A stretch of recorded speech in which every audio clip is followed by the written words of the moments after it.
The ravens took flight at daybreak, their wings carrying tidings meant to reshape the seven kingdoms. Through the quiet morning sky they soared over rolling fields, across mist-shrouded rivers, above the battlements of castles both mighty and modest, a chorus of black silhouettes carrying a single message: King Robert Baratheon intended to retire. Not to hunt or to hide or to gallivant about the realm in some ill-conceived fit of wanderlust, but to relinquish the Iron Throne he had once claimed through fire and blood. This was no abdication under duress. This was the first time in living memory that a king, so crowned by right of conquest, would lay aside his crown by choice. Though small folk and lords alike had grown used to his boisterous presence, to his roars of laughter echoing down the halls of the Red Keep, to the thunder of his fists on long tables laden with roast and bread and flagons of dark ale, the ravens now proclaimed a gentle ending. It shook the realm. Eddard Stark was in the midst of watching light snowfall settle on the courtyard of Winterfell when he received the raven's message. He had been pacing along the stone walls, counting the shadows cast by the crenellations, lost in one of his quiet moods. His health was strong, his children were safe in the castle, and though winter was always just a season away, he believed in planning carefully for the future. Life had slowed in the north. He had found a certain peace after all the turmoil of the Greyjoy Rebellion and the wars before that. Yet, in his heart, he still carried the memories of battles, the faces of men who had fallen, Brandon, Rickard, and Lionel chief among them. And Robert too, though Robert was still living and breathing in King's Landing. The memory of Robert from their youth was a bright one, a memory separate from the jaded king's gaze or the disheveled stubble that had crept into Robert's once proud face. Instead, Ned recalled a man ablaze with good humor, determined and loyal. That was the friend Ned remembered, and it was the friend he missed. Maester Luwin brought the scroll with precise steps across the courtyard. The parchment had the unassuming look of any royal missive, but in the tremble of Luwin's hand, Ned felt the weight of something far heavier. He read quickly. The message was simple enough. Robert was renouncing the throne and bestowing his kingship officially upon his younger brother Stannis Baratheon. More than that, Robert had called Eddard Stark to King's Landing, instructing him to serve as Hand of the King. There was something in the letter about a new age of peace and stability, about old friendships, about forging a new realm free from the wounds of old rebellions. Ned found himself rereading the passage just to make certain there was no subtext or hidden threat. He feared a trick perhaps hatched by the Lannisters. The memory of Cersei Lannister's cold stare, the enigma of her children's parentage, rumors he tried not to dwell on, still stirred unease in him. Yet he saw no trace of manipulation. In that short letter, he recognized the scrawled signature of Robert Baratheon, proud and bold, and an unmistakable ring of sincerity. He would go south again. The king, soon to be the former king, if such a term existed, had requested it. Ned was stunned. Robert had always spoken with bitterness about the burdens of crown and kingdom, but Eddard had never dared to think he would simply step aside. He closed his eyes and pictured Robert in the great hall, a broad grin beneath his thick beard, brandishing a warhammer in the days of youth, or more recently a goblet of wine in King's Landing. Robert had never been a studious man, he had loathed the minutiae of governance. Still, the idea of him stepping away from power seemed as fanciful as the notion of a summer that would never end.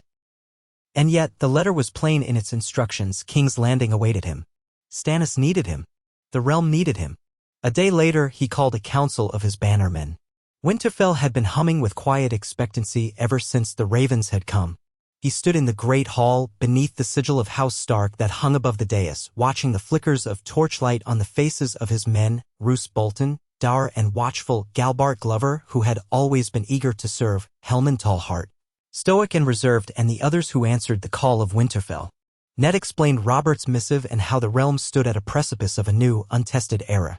The North, he insisted, must remain strong in its allegiance to guard the welfare of both the Starks and all who swore fealty to them. As he spoke, he glanced occasionally at Robb, his eldest son, who stood not far behind him. Robb was nearly a man grown. Tall, broad-shouldered, his red-brown hair reminiscent of Ned's sister's color. Ned could see the flicker of excitement in his son's eyes. Traveling south seemed an adventure to Robb, a chance to see the famed tournaments, the whisper of the politics that shaped the realm, the bright shimmer of the capital. For a moment, Ned felt a pang of reluctance.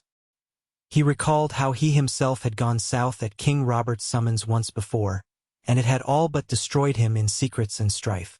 But this time, Robert was not lording over that serpentine nest. Robert was stepping aside. Perhaps it would truly be different. The next day, they began to make ready to depart. Ned decided not to bring all his children, only Robb and Sansa, though Arya sulked as usual and threatened to stow away in a crate of supplies. Bran, still too young at heart, would remain behind under the watch of Maester Luwin, to train in the ways of the North. Rickon was just a little boy. The idea of taking him to the bustle of the capital was unthinkable. Catelyn Stark, her eyes cool with concern, insisted that she would accompany her husband. Though Ned often preferred Catelyn remain in Winterfell, she had an unerring sense of politics and finances that would be an asset in King's Landing. Besides, they had spent too long apart the last time Ned journeyed south. He was glad for her presence, though he tried not to show the relief. Her practical mind and unwavering support would be the bulwark he needed. On the eve of their departure, Ned visited the crypts beneath Winterfell as he always did before leaving the north. He walked among the statues of the old kings in the north, solemn faces carved into cold stone, until he reached the one of his father, Rickard Stark. It was a moment of prayer and reflection. He let the stillness seep into him, recalling how his father and brother had gone to King's Landing to plead for justice so many years ago, only to be brutally murdered under the orders of the Mad King. His sister had died in the south as well. The memories weighed heavily on him. But the world had changed. Robert had taken the throne from the Targaryens, avenged Lyanna in his own way. Now there was talk of a peaceful transition, not a war or a purge. In the echoing corridors of the crypt, Ned breathed in the stagnant air and allowed himself a single wish: to protect his family, to protect the realm, to honor his father's memory in the only way that truly mattered, through unflinching honor. He said a few quiet words to the memory of Rickard, Brandon, and Lyanna, then turned away from the cold subterranean gloom to join the living. They set out at dawn, a small entourage of Stark guardsmen, a few household knights, a pair of wagons to carry provisions and gifts for the new regime, and a handful of ladies-in-waiting for Catelyn and Sansa.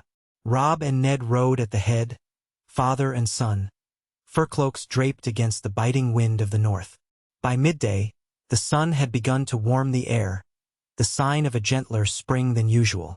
Word had traveled swiftly southward that the Lord of Winterfell was answering King Robert's summons to witness the great event. Along their path, small folk gathered to watch them pass. Many cheered, though some simply gawked in wonder. There were hushed whispers of how Stannis Baratheon, long overshadowed by his older brother, would finally ascend to the throne. Tales of his sternness, his justice, and his rigorous sense of duty had already percolated through the land. Some found hope in that, others found fear. Yet at each stop along the King's Road, they encountered no hostility. If anything, there was a subdued excitement, a mood of expectancy that stretched from the bite to the neck, from Moat Cailin onward. Roadside taverns were abuzz with the notion that the War of the Five Kings, an event that, in this timeline, never quite ignited, might never come to pass at all. There were no fractious claims from the likes of Renly or Joffrey. Robert still lived, and apparently with enough lucidity to step down in an orderly fashion. The realm whispered, perhaps this meant less chance of bloodshed. There were unconfirmed stories that Tywin Lannister remained sequestered in Casterly Rock, outraged that his daughter, the Queen, would lose the regency for her son, Joffrey, if that boy was even the rightful heir. More scandalous tongues claimed that the new King Stannis was determined to root out all false heirs and do away with the entire pretense of Lannister dominion. Others whispered Stannis might show mercy if the transition was peaceful. The rumors drifted through tavern floors and stable yards, stirring conversation wherever the travelers went. Ned was careful to pay attention, though he avoided stoking the flames of any rumor. The realm needed calm, not more reason to brew suspicion. Their journey took weeks. They skirted around the Crossroads Inn, passing through villages that Ned recalled from his fateful journey all those years ago. He found himself gazing at the roadsides differently, remembering the dreadful sense that calamity would befall him at every turn. This time there was no tension, no hunts for the king's bastard children, no concealed threat from the Lannisters at every inn. Yet Ned kept a vigilant watch. Habit or caution, he couldn't be sure. At last, the tall towers of the Red Keep came into view, perched upon the rising hills of King's Landing. The city sprawled in its chaos of wooden hovels and muddy streets around them, and the sea breeze drifted inland, carrying the scents of salt and fish and sewage as well. Though the city's exterior looked little changed, the atmosphere at the gates was less fraught than Ned recalled. gold cloaks in neat ranks welcomed the Starks politely, if not exactly warmly, trumpeters sounding half-hearted notes of greeting. A crowd had gathered to watch the arrival of the Warden of the North. Eddard noticed how many stared in curiosity at Robb, who bore himself like a young man grown, fitted in a well-made suit of armor, the direwolf sigil shining on his surcoat. Sansa too drew glances. She had grown into a graceful maiden with auburn hair that glinted in the afternoon sun, and she returned curious looks with a shy smile. Inside the Red Keep, they were met by none other than Lord Varys, the Master of Whisperers, who approached them with a delicate smile and a gentle clap of his hands. "Lord Stark," he purred, bowing with a flurry of scented robes. "It is ever a pleasure to welcome you to the capital. How good of you to come. And Lady Stark, so radiant. And these must be your children. Ah, how time has flown. The realm has missed you and your good sense, my lord." Ned gave him the barest inclination of his head. "Varys," he said, voice neutral. "I trust all is well in the Red Keep?" "As well as can be. We are in a time of transition, you might say," Varys replied. His spider-like eyes gleamed. "King Robert remains in the keep, though rumors suggests he will leave for Storm's End after the coronation of his brother. A simpler life, perhaps? A quiet one, or so he claims. He has given up on the intrigues of the court.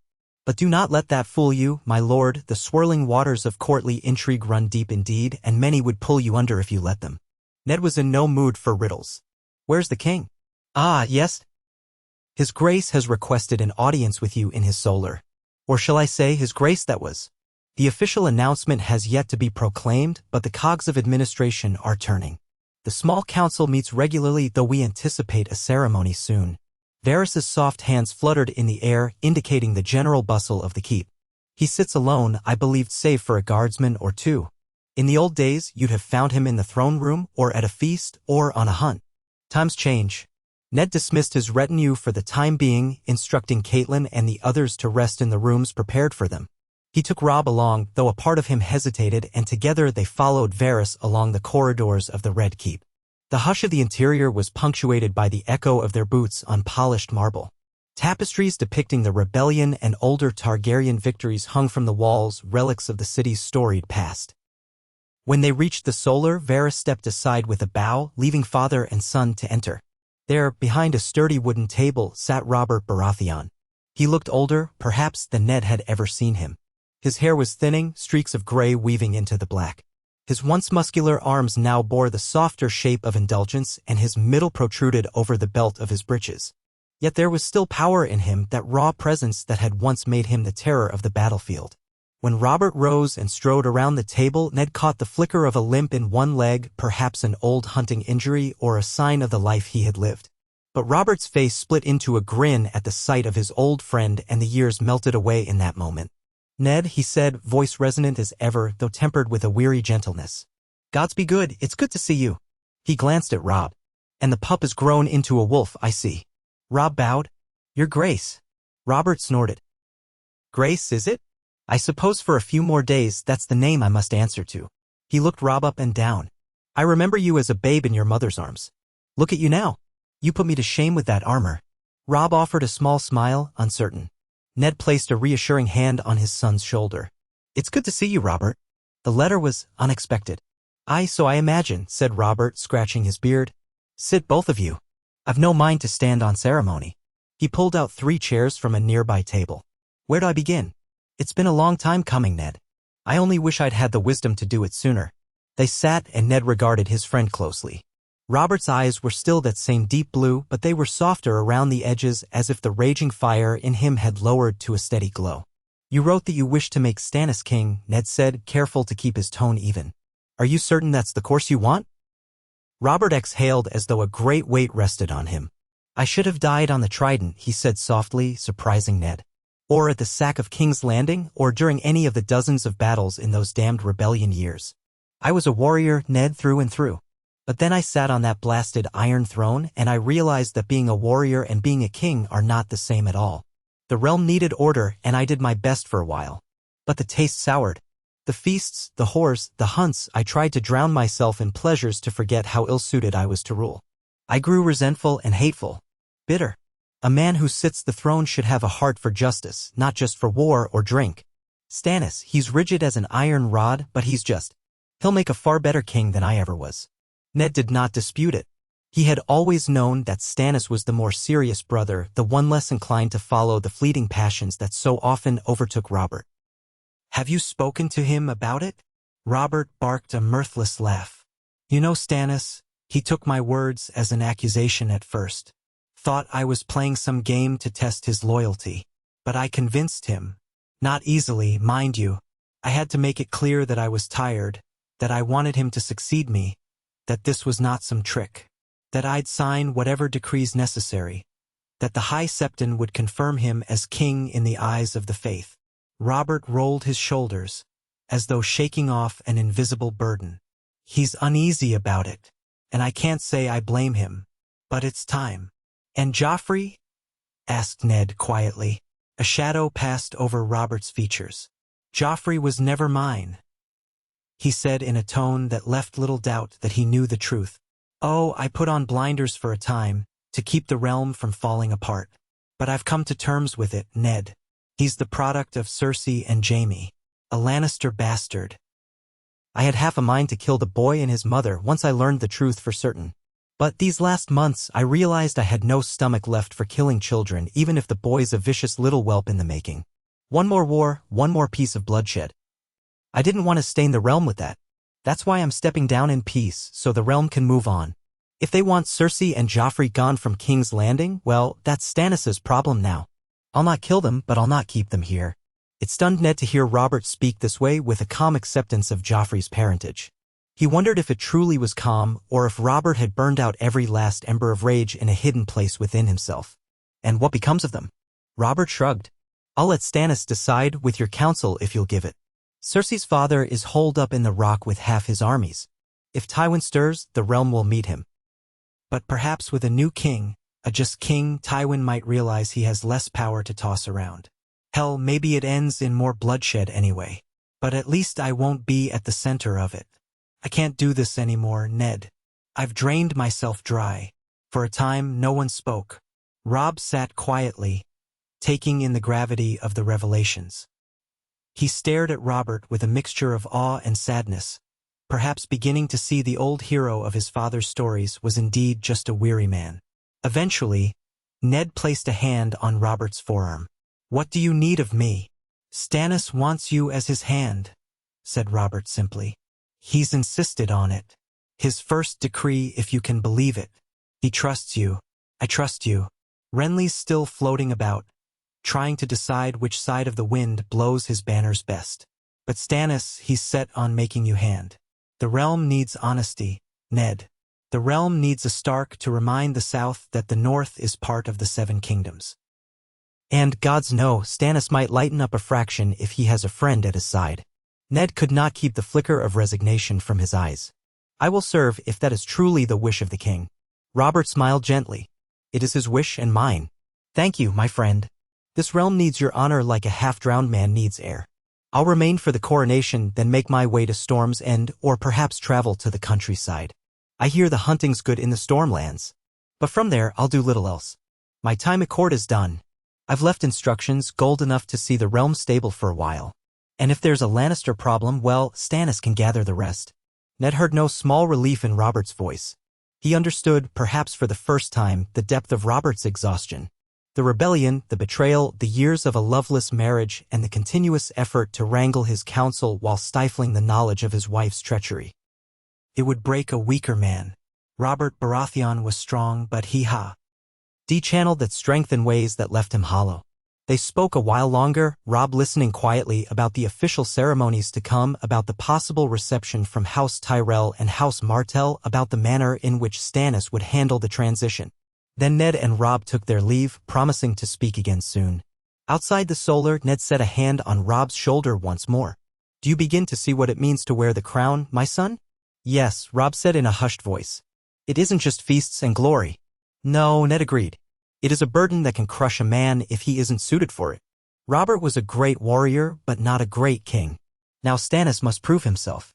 And we must help him for the good of the realm. That night, Ned found himself summoned to the small council. He had hardly had time to wash the dust of travel from his skin when a page arrived at his door, ushering him to the council chambers. He left Catelyn and Sansa to rest, only pausing to press a quick kiss to Catelyn's brow. She whispered encouragement, urging him on. The council chambers were as he remembered, a long table lined with high-backed chairs, a few windows overlooking the city and letting in the flicker of torchlight. Seated at the far end was Stannis Baratheon. He was every inch the stern figure Ned recalled, hair cropped close, jaw set in a rigid line, eyes dark and intense.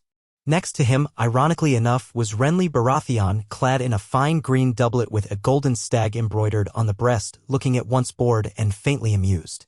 Varys was there, of course, giving Ned a smooth nod. The Grand Maester Pycelle dozed lightly in a corner. Littlefinger, Peter Baelish, was absent, and Ned wondered if that was by design or circumstance. A few other seats were vacant, presumably representing roles that might soon change or remain unfilled until the coronation. Stannis fixed Ned with a piercing stare as he approached. Lord Stark, the Baratheon greeted. His voice was flint, his posture unyielding. Ned bowed. Lord Stannis. For now, said Stannis curtly. Soon you'll call me king if all proceeds as I intend. I will serve faithfully, Ned said. He had no taste for empty flatteries. Stannis studied him for a long moment as if searching for weakness or disloyalty. Then he gave a single nod of approval. My brother insisted that you serve as Hand of the King. I agree, though I do not make decisions lightly based on sentiment. My reasons are these: you are an honest man. You have governed your lands well. You have proven your loyalty. Robert values you, but more importantly, you are known to be straightforward. I have no patience for flatterers or schemers. Ned inclined his head in acknowledgement. You will have only the truth from me, your grace. Renly coughed delicately, drawing attention to himself. Shall we proceed with the business at hand, then? Stannis turned toward Renly, his lips pressed into a disapproving line. Yes, he said after a moment. We shall. A great many matters press for attention. The transition will be announced. My coronation is set for 2 weeks hence, which should be enough time for the lords of the land to arrive or at least send envoys. The High Septon is prepared. Grand Maester Pycelle, though old, will see to the formalities. The question that remains is what is to be done with the Queen and her children. Ned, hearing the phrase the Queen and her children, felt a chill. Cersei Lannister was still queen in name, but not for much longer. Would she remain in King's Landing? Surely not. Robert himself had said that he would not kill her or the children, but that he would not keep them here. That left many possibilities. Varys, speaking in his soft voice, interjected. Your Grace, the Lady Cersei has requested permission to retire to Casterly Rock under her father's protection. She is aware that her eldest son shall not inherit the throne, and she has shown no sign of open defiance thus far. Her question, however, is what the new king intends for Joffrey, Myrcella, and Tommen. She has proposed that they be regarded as true-born children of Robert's by law, if not by blood, and be spared any prosecution. A hush settled. Renly arched a brow. Stannis's mouth tightened. Spared prosecution for treason, he repeated. She lied about their parentage for years. She placed a bastard on the throne as the heir. She committed adultery and treason of the highest order. Robert may have turned a blind eye to it, but the realm does not. Ned watched Stannis's face, noting the flicker of moral outrage. This was the heart of the matter. Stannis believed in law and justice above all. Yet Robert had stayed his hand, presumably because he wished to avoid slaughtering children. Ned cleared his throat. If I may speak plainly, your grace? Stannis gave a short nod. Always. Robert told me he wants no bloodshed. He has already agreed to let Cersei and her children depart King's Landing in peace, should that be your will. The realm is weary of war. If the Lannisters believe they have nothing to fear, they may not raise arms against you. But if you punish her harshly, Tywin Lannister will not hesitate to call his banners. We risk a war with the West. Varys leaned forward, fingertips touching. Yes, the gold of the rock would be a formidable weapon against a fresh reign. And Tywin rarely forgives a slight. Renly flipped his hand dismissively. Tywin's gold is not inexhaustible. But let us be realistic, war with the West in the immediate aftermath of your coronation, Stannis, would tarnish your claim to be a fair and just ruler. Perhaps best to let them go to the rock. Stannis grunted. So the guilty leave with no punishment. Is that what justice demands? Not justice, perhaps, Ned conceded. But mercy. And stability. If the realm sees that you are willing to avoid unnecessary bloodshed, many who might otherwise fence it or conspire against you will rally to your cause. Cersei cannot threaten your claim directly anymore. Robert has proclaimed you as heir. Joffrey will never be king. Grant them safe passage to Casterly Rock, let them remain in a sort of exile, and keep a close watch on them. If Tywin dares move, then we respond. But we do not provoke him needlessly. Stannis's gaze drilled into Ned. For a moment it seemed he would argue. Then he glanced at Varys and finally at Renly, who offered an ambiguous shrug. Stannis exhaled. Very well, he said at last. I will consider it. Justice must be served, but I see the wisdom in avoiding war. My brother laid a foundation of peace with his abdication, and I will not be the one to tear it down. Very well. We let her go. The next items of business ranged widely: the distribution of crown debts, the reassignment of seats on the small council, the forging of alliances with the other great houses. Ned listened, responded when asked, but made no sweeping pronouncements. He was still finding his footing in this new arrangement. Renly Baratheon proved to be glib and adept at maneuvering, occasionally pressing for positions that favored Tyrell ties. Varys said little but listened a great deal. Pycelle offered a few senile remarks that no one heeded. Through it all, Stannis presided with the gravity of a man accepting a great weight on his shoulders, determined to carry it whether he liked it or not. After the council adjourned, Ned stepped out into the hallway. The corridors were quiet, the occasional guard or servant passing by. He felt a twinge of the old tension that used to coil through his chest in this place, the recollection of a capital teeming with secrets and lies. But the sense was softer now, less oppressive. Perhaps Robert stepping down was indeed ushering in a chance for something new. Renly caught up with him. "Lord Stark," he said. "A word." Ned paused. "Yes, my lord." Renly looked like a younger version of Robert in some ways. Tall, broad-shouldered, handsome in a courtly way, but lacking the robust thunder that Robert once possessed. "You should know, my brother respects your counsel, but do not expect him to be flexible. He is as rigid as the blade of Lightbringer he imagines himself wielding one day. You'll need tact to steer him.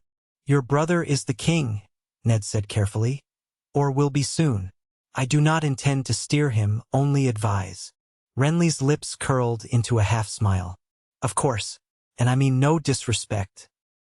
I only suggest that if you find him too fixed on a course of action, you must rely on more than direct confrontation. Stannis bristles at opposition. He always has." Ned regarded Renly with quiet caution. "I'll bear it in mind," he said at last. He had never grown entirely comfortable with Renly's light-hearted approach to politics, the hidden cleverness behind that easy grin. But he nodded politely and parted ways. In the days that followed, King Robert Baratheon's final edicts were issued, proclaiming his brother Stannis as his rightful successor. The news spread across the city, across the realm. The Lannisters did not openly protest, nor did they send any official message of defiance. Tywin's silence was an ominous sign to some, but for the moment peace held. Cersei and her children kept themselves in their private chambers. Rumor said she raged at first, screaming that Joffrey was the true heir, but that Robert's calm, unwavering exhaustion left her no room to maneuver. He simply repeated, "You'll go to the Rock, or you'll face the consequences." She, perhaps recalling the fate of other queens who had lost favor, decided that flight was wiser. A date was set for her departure, discreetly after Stannis's coronation. The coronation itself was a grand event, more out of tradition than Robert's desire. Tapestries were hung in the throne room, the floor scrubbed clean and spread with fresh rushes. The Iron Throne loomed as ever, a mass of twisted swords hammered and melted together, each a symbol of conquest. Robert stood before it, wearing a simpler crown than usual, black velvet with golden trim, his face set in grim determination. Stannis wore a midnight blue doublet with a shining golden stag across the breast and a new crown of black iron shaped into fiery stag horns. The High Septon led the ceremony, reciting the ancient words that recognized Stannis as the rightful king under the Seven. Lords from across the realm, those who could come on short notice, watched in rapt attention. Renly lingered near the dais, his expression unreadable. Eddard Stark stood to Stannis's right, tacitly recognized as the hand, though his appointment would be formalized at the end of the ceremony. Robert, once the rebel who had broken the Targaryen line, now stood aside, setting the heavy Baratheon crown upon his brother's brow. The thunderous applause that followed held a hint of awe, some at the event's sheer rarity, some at the hope of a new era, and some at the knowledge that the realm had just witnessed a bloodless transition. It was a novelty that hardly seemed possible in Westeros. After the coronation, feasting began. Though Stannis was a sober man, he allowed the people their revels.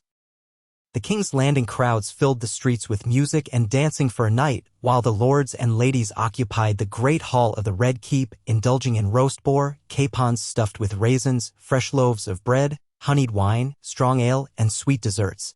Jugglers and singers took turns entertaining the crowd. The new king presided, offering polite nods rather than raucous laughter. Robert, seated near his brother, drank with less abandon than before, though still more than Stannis would have liked. Yet no arguments flared, no accusations were hurled. Even Jaime Lannister, Ser Jaime Still, remained silent, leaning against a distant pillar wearing the King's Guard's white cloak, though soon that might change. Joffrey and Tommen and Myrcella were absent. If Robert or Stannis noted Jaime's presence, they did not call him forth. The tension between them remained, though carefully contained. Ned found himself in quiet conversation with Catelyn amid the swirl of festivities. Catelyn's Tully features shone elegantly in the torchlight, her auburn hair braided in a style befitting the occasion. He saw in her eyes the same apprehension he felt. So many dangers still lurked beneath the surface. "I do not trust the Lannisters to remain quiet for long," Catelyn murmured. "They are too proud, too used to power." "We'll watch them," Ned promised. "Stannis is no fool. The Gold Cloaks remain loyal to the crown, and Stannis has the backing of the Stormlands, the Crownlands, and, if we are fortunate, the North. The Vale and the Reach are likely to bend the knee as well. If Tywin tries to muster arms, he'll be facing half the realm at once." He paused. "But yes, I worry too. Tywin Lannister has never known defeat well." Catelyn's gaze flicked over to where Renly was speaking with Mace Tyrell, the Lord of Highgarden, who wore a flamboyant green and gold doublet that stretched across his broad middle. "Renly is forging alliances. He's close to Loras Tyrell, we know that. Perhaps the Tyrells see this as an opportunity to fill the vacuum. They might push for marriages, for influence in the capital. That's not necessarily bad if it cements the realm instability." Ned nodded. "We must ensure it does not become a jockeying for power at the king's expense. Stannis will not suffer meddling lords lightly." He caught a glimpse of Sansa in a pale blue gown dancing with some young knight of the Stormlands. Her cheeks were flushed, her eyes bright with excitement. She was enjoying the pageantry, the romance of it all, the idea of a king's court. Ned felt a pang of concern for her innocence. Yet he allowed himself a small, private smile at her happiness. He recalled a time when Sansa had been infatuated with the idea of Joffrey as a perfect prince. That notion was thoroughly banished now. He prayed she would be spared the heartbreaks that so often accompanied the South. As the night wore on, guests trickled away to their chambers or into the city for more revelry. Robert excused himself with a final flourish, clasping Stannis by the hand in a show of brotherly respect. Stannis himself remained until a late hour, making polite conversation and hearing the concerns of those who approached with petitions. Ned, as the new hand, was often at his side, quietly taking note of details that Stannis would address later. When Stannis finally rose to retire, Ned accompanied him out of the hall, the flickering torches casting shadows on the stone walls. They walked in silence for a time, the footsteps of their guards echoing behind them. Stannis slowed, glancing at Ned. "Lord Stark," he said in a low voice, "I intend to hold council tomorrow. We have urgent matters to settle, chief among them the settlement of debts and the formal roles of the small council. You will be at my side." "Yes, your grace," said Ned. Stannis hesitated. Then he spoke in a gruff tone, almost awkward. "I do not say this lightly. I am grateful for your counsel. I know it will be honest. Whatever differences we've had in the past, let them be set aside. We serve the realm now." Ned inclined his head. "I ask for no more than that, your grace." Stannis's expression hardened once more as if he had shown too much sentiment. "Very well. We will speak on the morrow." He turned away, vanishing into the corridor. Ned, left alone with his thoughts, found himself silently praying that the realm might truly see peace. In the days that followed, the city settled into a new rhythm. Stannis moved into the royal apartments, while Robert lingered in the old king's chambers until his departure date arrived. Cersei and her children, along with a number of Lannister retainers, prepared to leave under an escort that would see them safely to the borders of the Crownlands. Ned took little pleasure in seeing them go, though he felt some relief. If they truly left quietly, it might spare the kingdom from immediate bloodshed. He only hoped Tywin's pride would not erupt in fury later. The small council reconvened. Lord Stannis named new masters for certain offices. Davos Seaworth was named Master of Ships, though he seemed uncomfortable with the title, repeating that he was but a simple smuggler once. Stannis insisted that he trusted Davos more than any of the pompous lords who only sought advantage. Renly remained Master of Laws for the time being, though Ned suspected tension might grow there. Varys continued as Master of Whisperers, while Pycelle, old and creaking, was replaced by a younger maester from Dragonstone who had served Stannis loyally, Maester Pylus. The position of Master of Coin was left vacant while Stannis reviewed the realm's finances. Littlefinger was nowhere to be found, having apparently slipped away before the coronation. Ned did not mourn his absence. He remembered too well the subtle manipulations of Peter Baelish. For Eddard Stark, the first days as Hand of the King were a whirlwind of meetings, audits, troop reviews, and pleas from various lords. His sense of duty kept him at it from dawn to dusk. Catelyn assisted where she could, meeting with ladies of the court, gleaning rumors. Robb was granted a place in the training yard, sparring with knights and squires, forging tentative friendships with young heirs from other houses. Sansa spent her days in the company of ladies, learning the ways of the court, practicing dancing and sewing, though she sometimes watched Robb in the yard with starry-eyed admiration for the gallant knights. Meanwhile, from time to time, Ned accompanied Stannis to the Red Keep's fortress walls to review the gold cloaks and watch the city below. The new king's presence was felt. Markets were policed more strictly, taxes on certain shipments were revised, and the corruption that had thrived under the complacency of Robert's reign was slowly drawn into the light. Stannis was not beloved by the crowds, he lacked Robert's easy charm, but they began to see that he was fair, if severe. One early morning Ned found Stannis pacing the solar. A stack of ledgers lay open on a table revealing the crown's monstrous debts. 7 hells, Stannis growled when Ned entered. We owe the Iron Bank, the Lannisters, the Tyrells, half the free cities. And that was before Robert decided to host half the realm in feasting for years on end. Ned stood beside him, arms folded. I have long suspected that the treasury was near empty, he said quietly. Robert did not care for finances. He left that to Littlefinger. And Littlefinger, he had his own methods. We must cut spending, repay what we can, renegotiate. The Iron Bank will be the most pressing. They do not forget debts. Stannis' jaw tightened. A king should not beg for coin. But if we do not address this, we will bleed the realm dry in interest. Ned nodded. We will do what must be done. The realm's stability is worth more than pride. Stannis turned a page, scanning sums that made his brow furrow. We will raise tariffs carefully, cut the lavish allowances to certain houses that do nothing for the realm, and rework alliances that might lighten our burden. It will not be popular. But I did not become king to be popular. I became king because I was next in line and because I believe in justice. That includes paying one's debts. Ned couldn't help but note the irony that Tywin Lannister's motto was a Lannister always pays his debts, yet here they were, owing so much to the Lannisters. Very well, Your Grace. I will help in any way I can. The next day, Robert Baratheon left King's Landing. The departure was subdued, lacking the fanfare of a king, for he was king no more. A.S. Small retinue of loyal knights and servants accompanied him. Robert wore plain riding leathers, and he had an eagerness in his eyes that Ned had not seen since their youth. They embraced in the courtyard, a lingering, wordless hug between old friends. Look after the realm, Robert said quietly. I trust you, and I trust Stannis in his own way. Gods, Ned, you don't know how good it feels to be free of that cursed chair. I hope I never see it again. Ned managed a faint smile. May your road lead you to peace, Robert. Robert clapped him on the shoulder, then climbed onto his horse with a grunt. He stared at the Red Keep for a final moment as if in disbelief that he was truly leaving it behind. Then, with a sharp wave, he spurred his mount, and the former king of the 7 kingdoms rode out the gate to the cheers of a modest crowd. Ned watched him go, heart heavy with memories. Visions of Robert as a fiery young man rallying armies, as a friend teasing him in the yard, as a groom prepared to marry Lyanna Stark in his daydreams. That era was gone. Whether this new age would be a better one, only time would tell. A week passed in relative calm. Cersei also departed, under close escort, riding a wheelhouse that bore her children and her attendants. Jaime Lannister accompanied them, as did a column of Lannister men-at-arms.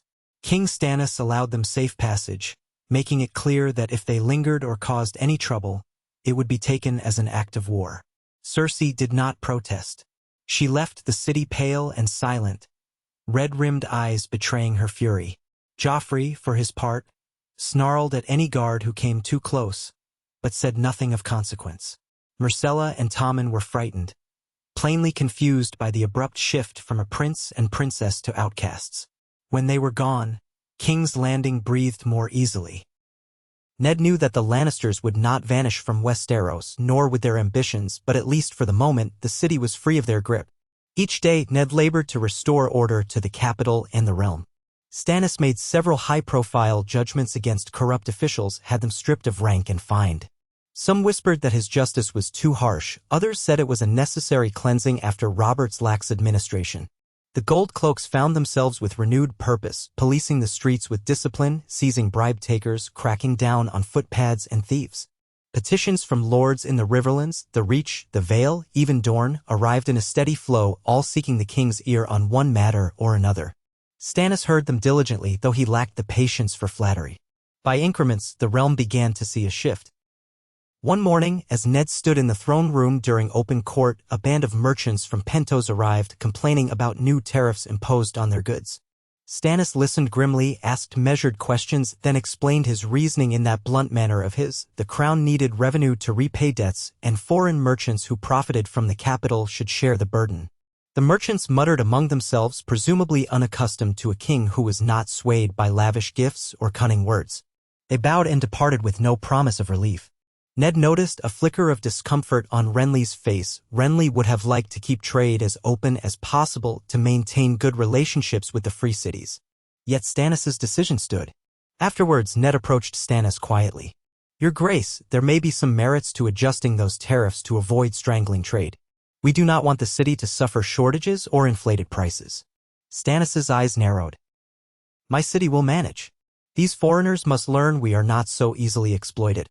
Ned pressed on, undeterred. "I agree in principle, but perhaps we could tailor the tariffs to luxury goods and spare essentials like grain or salted fish. That way, the small folk do not bear the brunt of higher costs." A pause. Stannis considered. "Very well," he said at length. "That is reasonable. See it done." Ned gave a short bow, relieved that Stannis accepted compromise. He then signaled to the scribes to record the king's amended instructions. When he glanced back, he saw Renly giving him a slight, approving nod. For all his severity, Stannis was not deaf to sense. That evening, Ned took a rare hour of personal time. He strolled through the Red Keep's gardens with Catelyn, the two hand in hand, listening to the gentle chirp of crickets and the distant music of some feast. "It almost seems too quiet," Catelyn remarked, casting a sidelong glance at the keep's walls.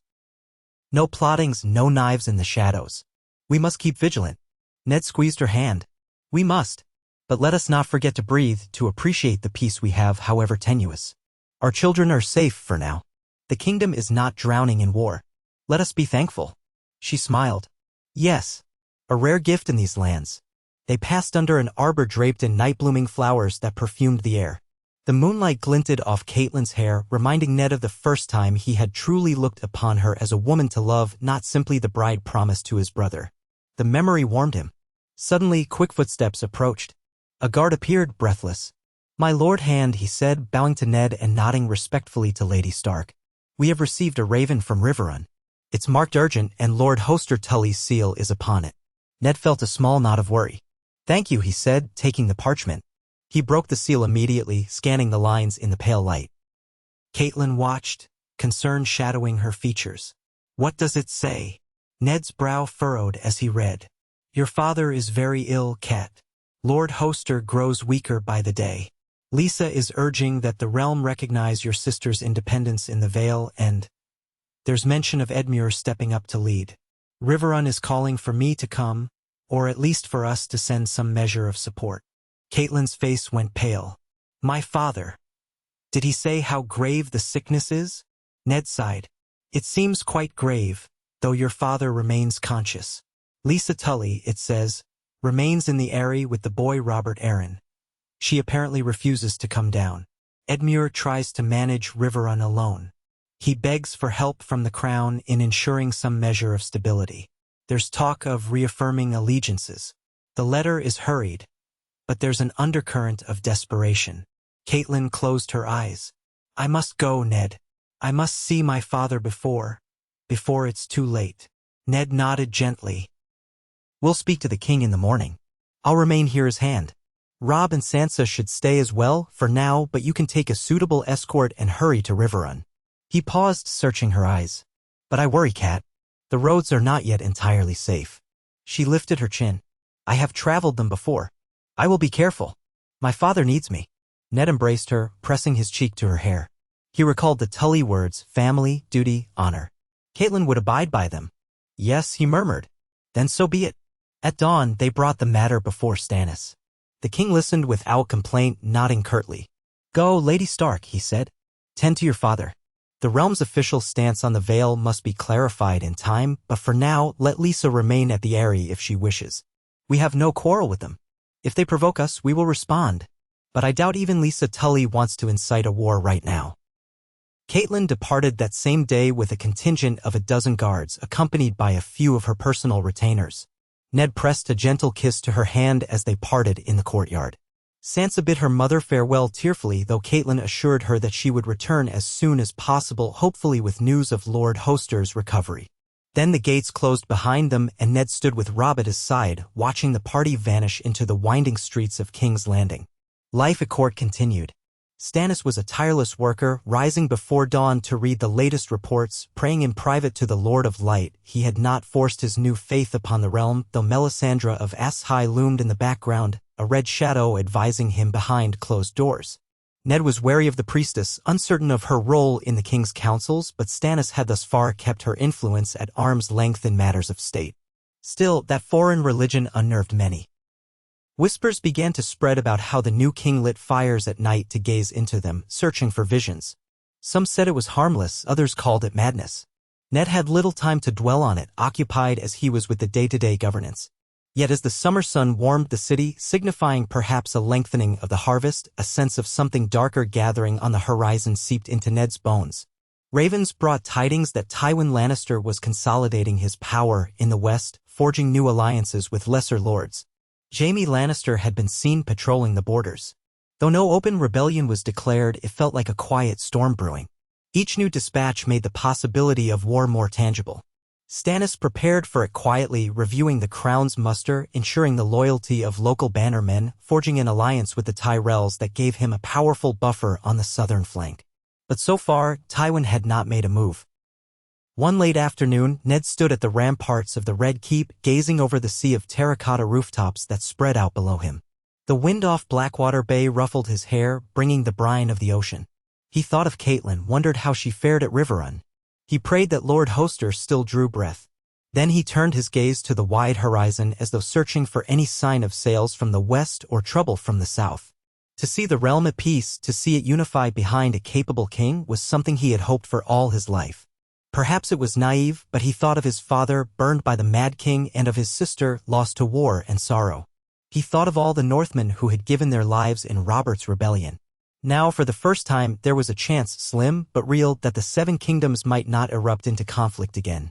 Would Stannis' iron will, tempered by Ned's counsel, be enough to hold it all together? He closed his eyes and let the wind wash over him. Yes, if the gods willed, they might yet avert the storms of war. But if not, if Tywin Lannister decided to wage open rebellion, Stannis would not hesitate to meet force with force.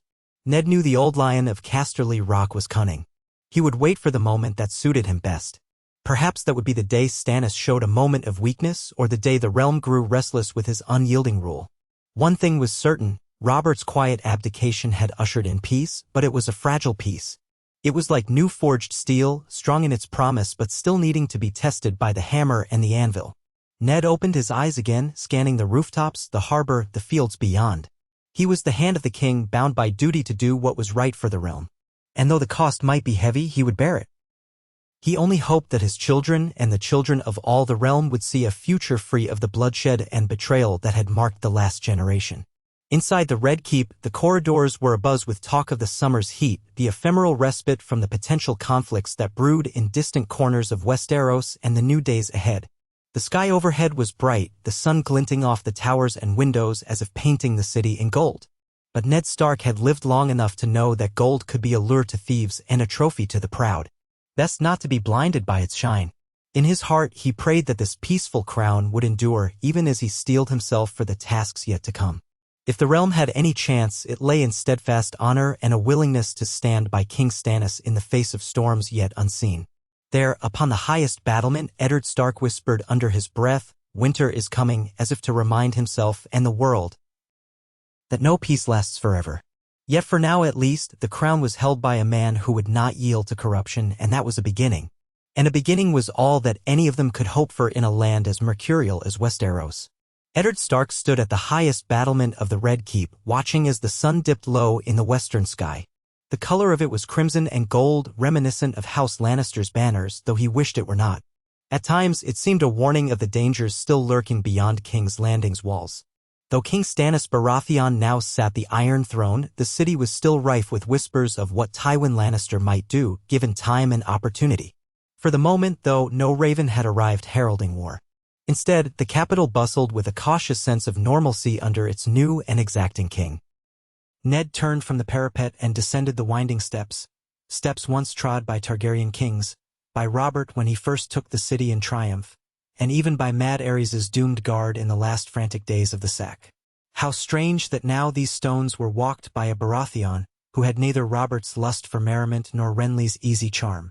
The Seven Kingdoms, for the first time in living memory, seemed to be governed more by rectitude than revels. That was cause for hope, Ned told himself. Yet he could not entirely dismiss the prickle of worry in his heart. No peace in Westeros lasted forever. He had learned that lesson too many times. Best to enjoy the stillness while it held. In the corridor, he passed pairs of gold cloaks standing sentinel in polished helms. Some recognized him with respectful nods. It was no secret that the new king trusted his hand. Ned paused by a narrow window slit, letting the warm afternoon light paint the side of his face, and breathed in the mingled scents of the keep, oiled steel, dust, and the faintest aroma of fresh rushes from the newly cleaned halls. He thought again of Catelyn's departure to Riverrun. Nearly a fortnight had passed since she left with a column of Stark guards. He had received only one raven from her, penned in haste to say she had arrived safely and that her father's condition was grave indeed. No improvement, no sign of sudden recovery. Lord Hoster Tully was slowly fading, and Edmure Tully carried the weight of Riverrun's day-to-day governance, while Lisa remained in the Eyrie with her fragile boy. Ned pressed his lips together in a thin line, resisting a surge of worry for his wife. Duty, family, honor, the Tully words said. Catelyn would not leave her father's side unless forced. He only hoped that events in the Vale did not spiral out of control.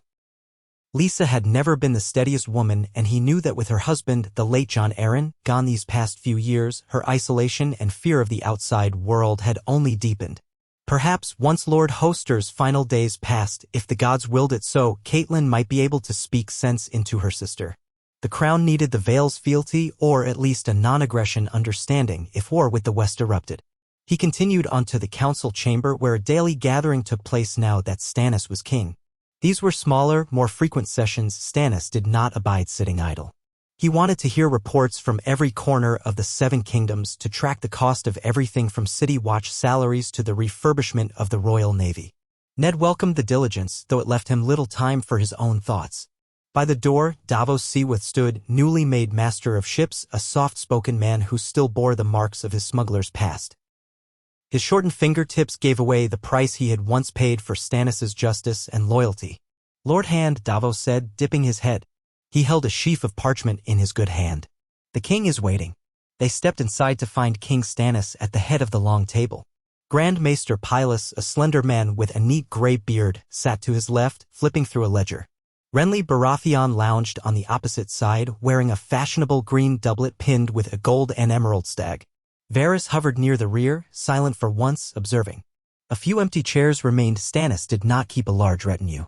He liked to keep his circle lean, Ned thought, so that each advisor's words could be weighed and measured without the jostling of courtiers. Lord Stark, said the king, curtly acknowledging Ned's arrival. You were late. He wore a black tunic with the royal stag embroidered in gold over his breast and a fur-trimmed mantle pinned at his shoulder. The new iron crown rested on his brow, shaped like twisted, antler-like prongs, though it seemed heavier by the day. My apologies, your grace, Ned answered. I was at the battlements. Stannis accepted that with a terse nod. We have many things to address. Let us begin. He turned to the Grand Maester. The first matter? Pylus adjusted the chain around his neck. A raven from Old Town, your grace. The Citadel acknowledges your coronation and has sent a contingent of maesters to fill vacant positions in the Crownlands and the Stormlands. They inquire whether you will be making any changes to laws affecting the faith or the Citadel's privileges. Stannis shook his head. No changes. If they wish to serve, let them. Westeros must remain stable. Next. Pylus nodded. A request from the Iron Bank of Bravos. Their representatives propose a meeting to restructure the Crown's debts. They insist on an envoy to Bravos or that the Crown receive their bankers here. Stannis scowled. The Crown's debt had been an ugly revelation, but he refused to shy away from it. Very well. We cannot ignore them. Has any progress been made with the coin we have on hand? Renly, leaning forward with his arms on the table, interjected. We've cut the old purses Robert favored, the lavish festival accounts, the hunting parties, the coin that once went to bribes and extravagances. We save a good sum each month, but it's hardly enough to repay the bankers in short order. We'll need a thorough plan for the next 3 or 4 years. We may consider raising taxes further, Davos offered in a measured tone, though that risks angering the merchants more than they already are. Master of Coin remains an empty seat. Your Grace might consider naming someone with expertise. Perhaps a representative from one of the major houses known for trade, or an ambitious steward, someone who can handle the day-to-day negotiations. Stannis's lips pressed together. We will fill it in time. I have not found a candidate I trust enough. His eyes flicked to Ned. What say you, Lord Hand? Ned clasped his hands. I advise caution in raising taxes again, Your Grace. The city has accepted the new tariffs for now. More burdens might incite unrest. People will grumble, especially the small folk. Perhaps instead we should indeed appoint a dedicated master of coin. In the north I relied on local administrators, but here in King's Landing we need a more direct approach. Someone cunning enough to negotiate with the Bravosi bankers. And cunning enough not to steal from me, Stannis cut in, finishing the thought. Or run the city's finances into ruin for personal profit. He flicked a glance at Varys. What do my whisperers say? Varys spread his soft hands, rings glittering. Littlefinger was adept at such cunning, Your Grace, but we have lost track of him. No. Doubt he has scattered his gold to the 4 winds or retreated to one of his minor holdings. I hear tell he journeys across the narrow sea, but those may be only rumors. If you wish a less unscrupulous man, you might consider Mathis Rowan from the Reach, or perhaps Richard Ricker from the Crownlands, men known for a steady hand on finances. Stannis grunted. Names to consider. I shall do so. For now, we will invite the Iron Bank's representatives to King's Landing under safe conduct.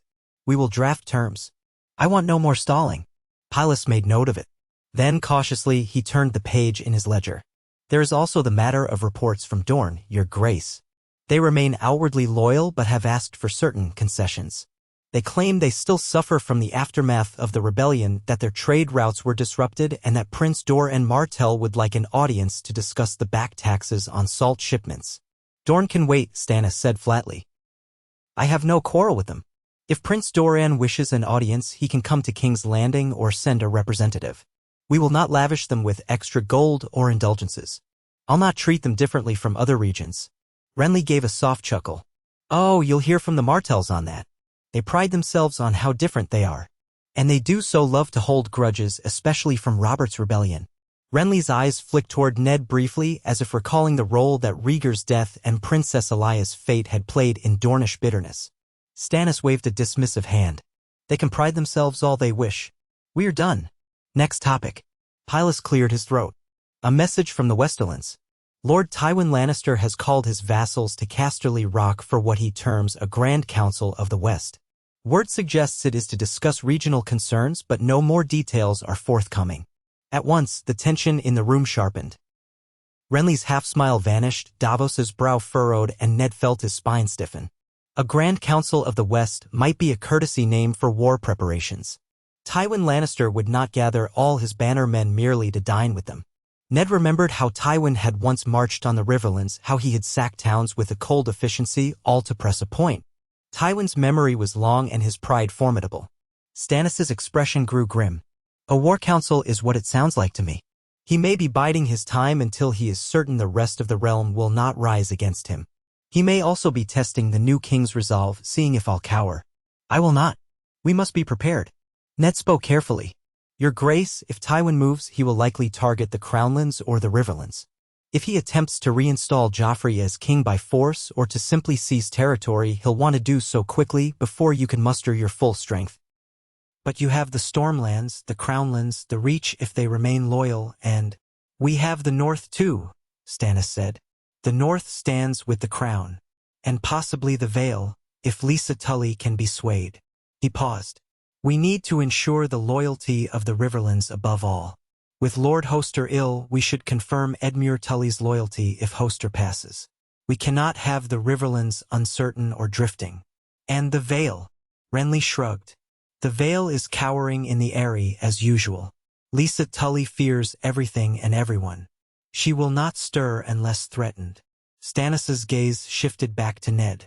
Has your wife sent any word? A single letter, Your Grace, Ned admitted. Lord Hoster is quite weak. My wife is tending him. Edmure Tully remains loyal to the crown, but he is overwhelmed. Lisa Tully is not present at Riverrun. She gave little sign of returning. They are disunited. Stannis nodded curtly. You must keep me informed. If Tywin Lannister dares attack the Riverlands, we march. We break him before he gains momentum. Of course, Your Grace.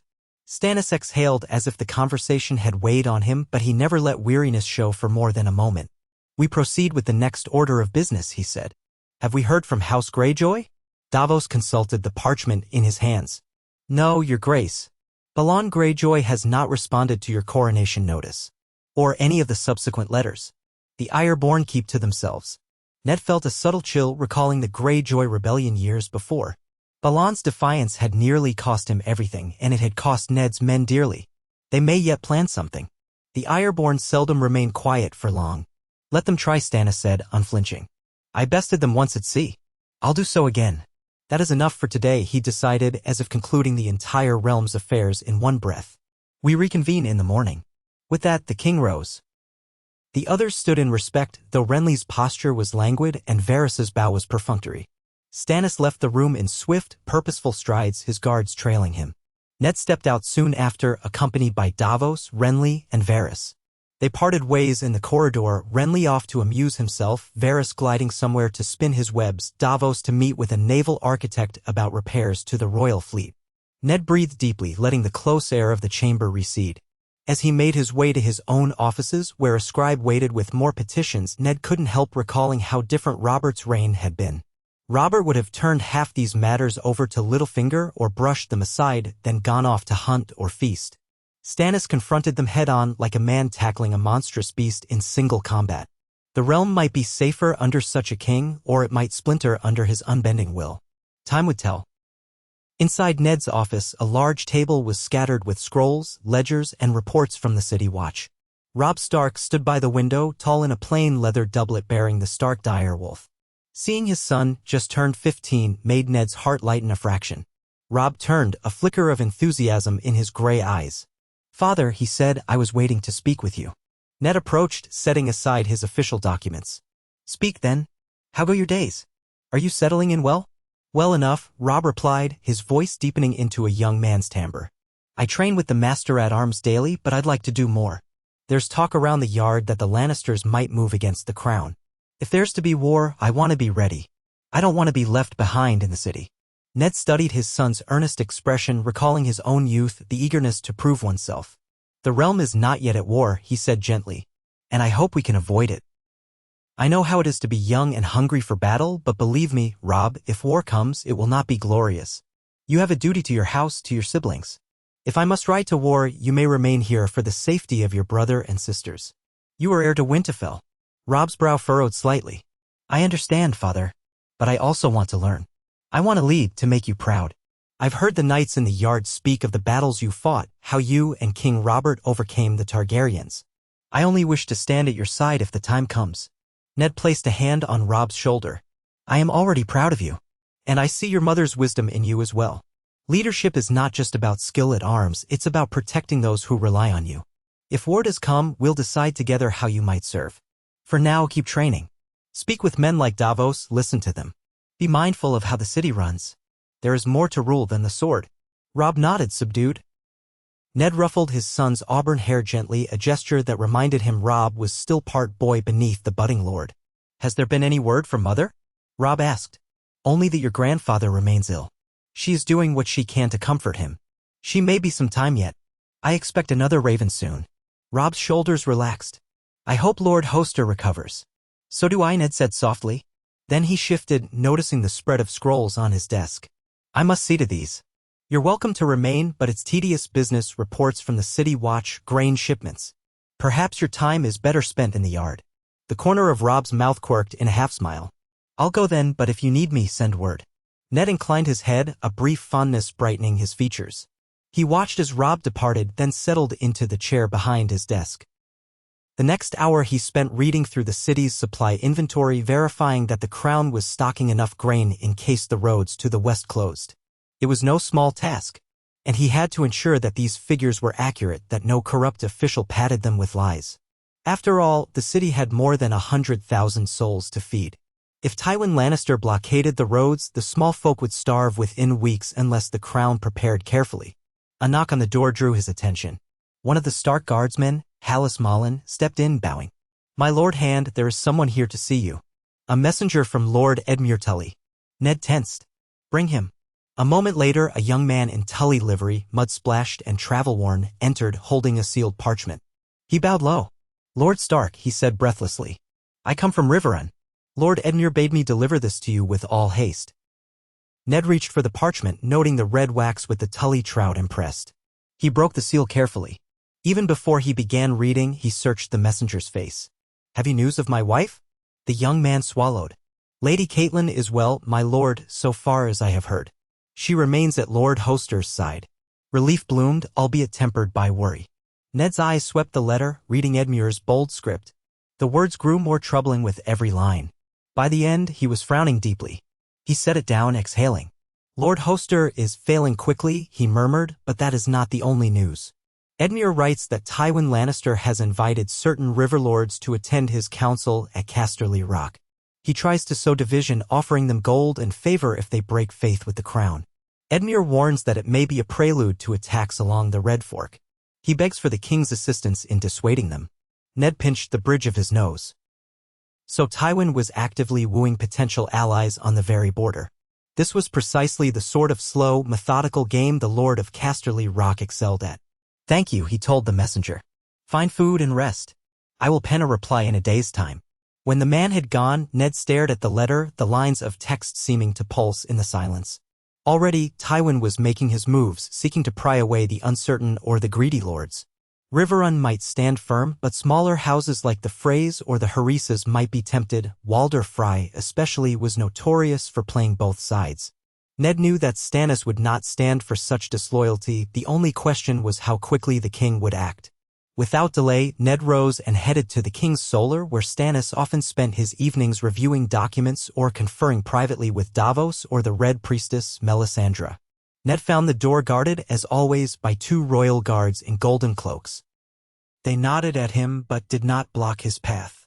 Within, Stannis stood at a table, candles illuminating a great map of Westeros. Davos was at his side, his brow drawn in concentration. The king glanced up. "Lord Stark." Ned bowed briefly. "Your Grace, I bear urgent news from the Riverlands. Tywin Lannister is summoning local lords to Casterly Rock, bribing them to join his cause or at least remain neutral in the event of conflict. Lord Edmure requests a show of royal support for Riverrun." Stannis's mouth thinned. "The lion is cunning, and the Riverlands are vulnerable. Robert always said the Tullys were decent folk, but prone to fracturing if pressed." Davos cast a quick look at the map. "I've heard Walder Frey can be swayed by gold or marriage alliances. If Tywin secures him, then the crossing at the Twins becomes a tool of the West." Ned nodded gravely. "Precisely. The Freys command the crossing of the Green Fork. They could hamper Crown forces from aiding Riverrun. Moreover, the smaller riverlords might fear Tywin more than they trust Stannis. We need to reassure them that the crown stands behind Edmure Tully." Stannis's jaw clenched. "I cannot simply march an army westward without proof that Tywin intends open war. But we can send word that any lord who aligns with the Lannisters will be deemed a traitor to the crown. I can reaffirm House Tully's position as the rightful liege of those lands." "That may help," Ned said, "though letters alone might not suffice. The Riverlords recall the devastation Tywin once wrought. Fear is a powerful motivator." Stannis leaned over the map, placing a hand near the trident. "If Tywin moves first, he gains the advantage, especially if he suborns some of the local lords. If we move first, well, we appear the aggressors and the realm sees conflict that Robert tried so hard to avoid. A delicate balance. Davos spread his shortened fingers on the table. Is there a middle path? Perhaps a royal decree that any invitation from Tywin Lannister to break faith is an act of treason.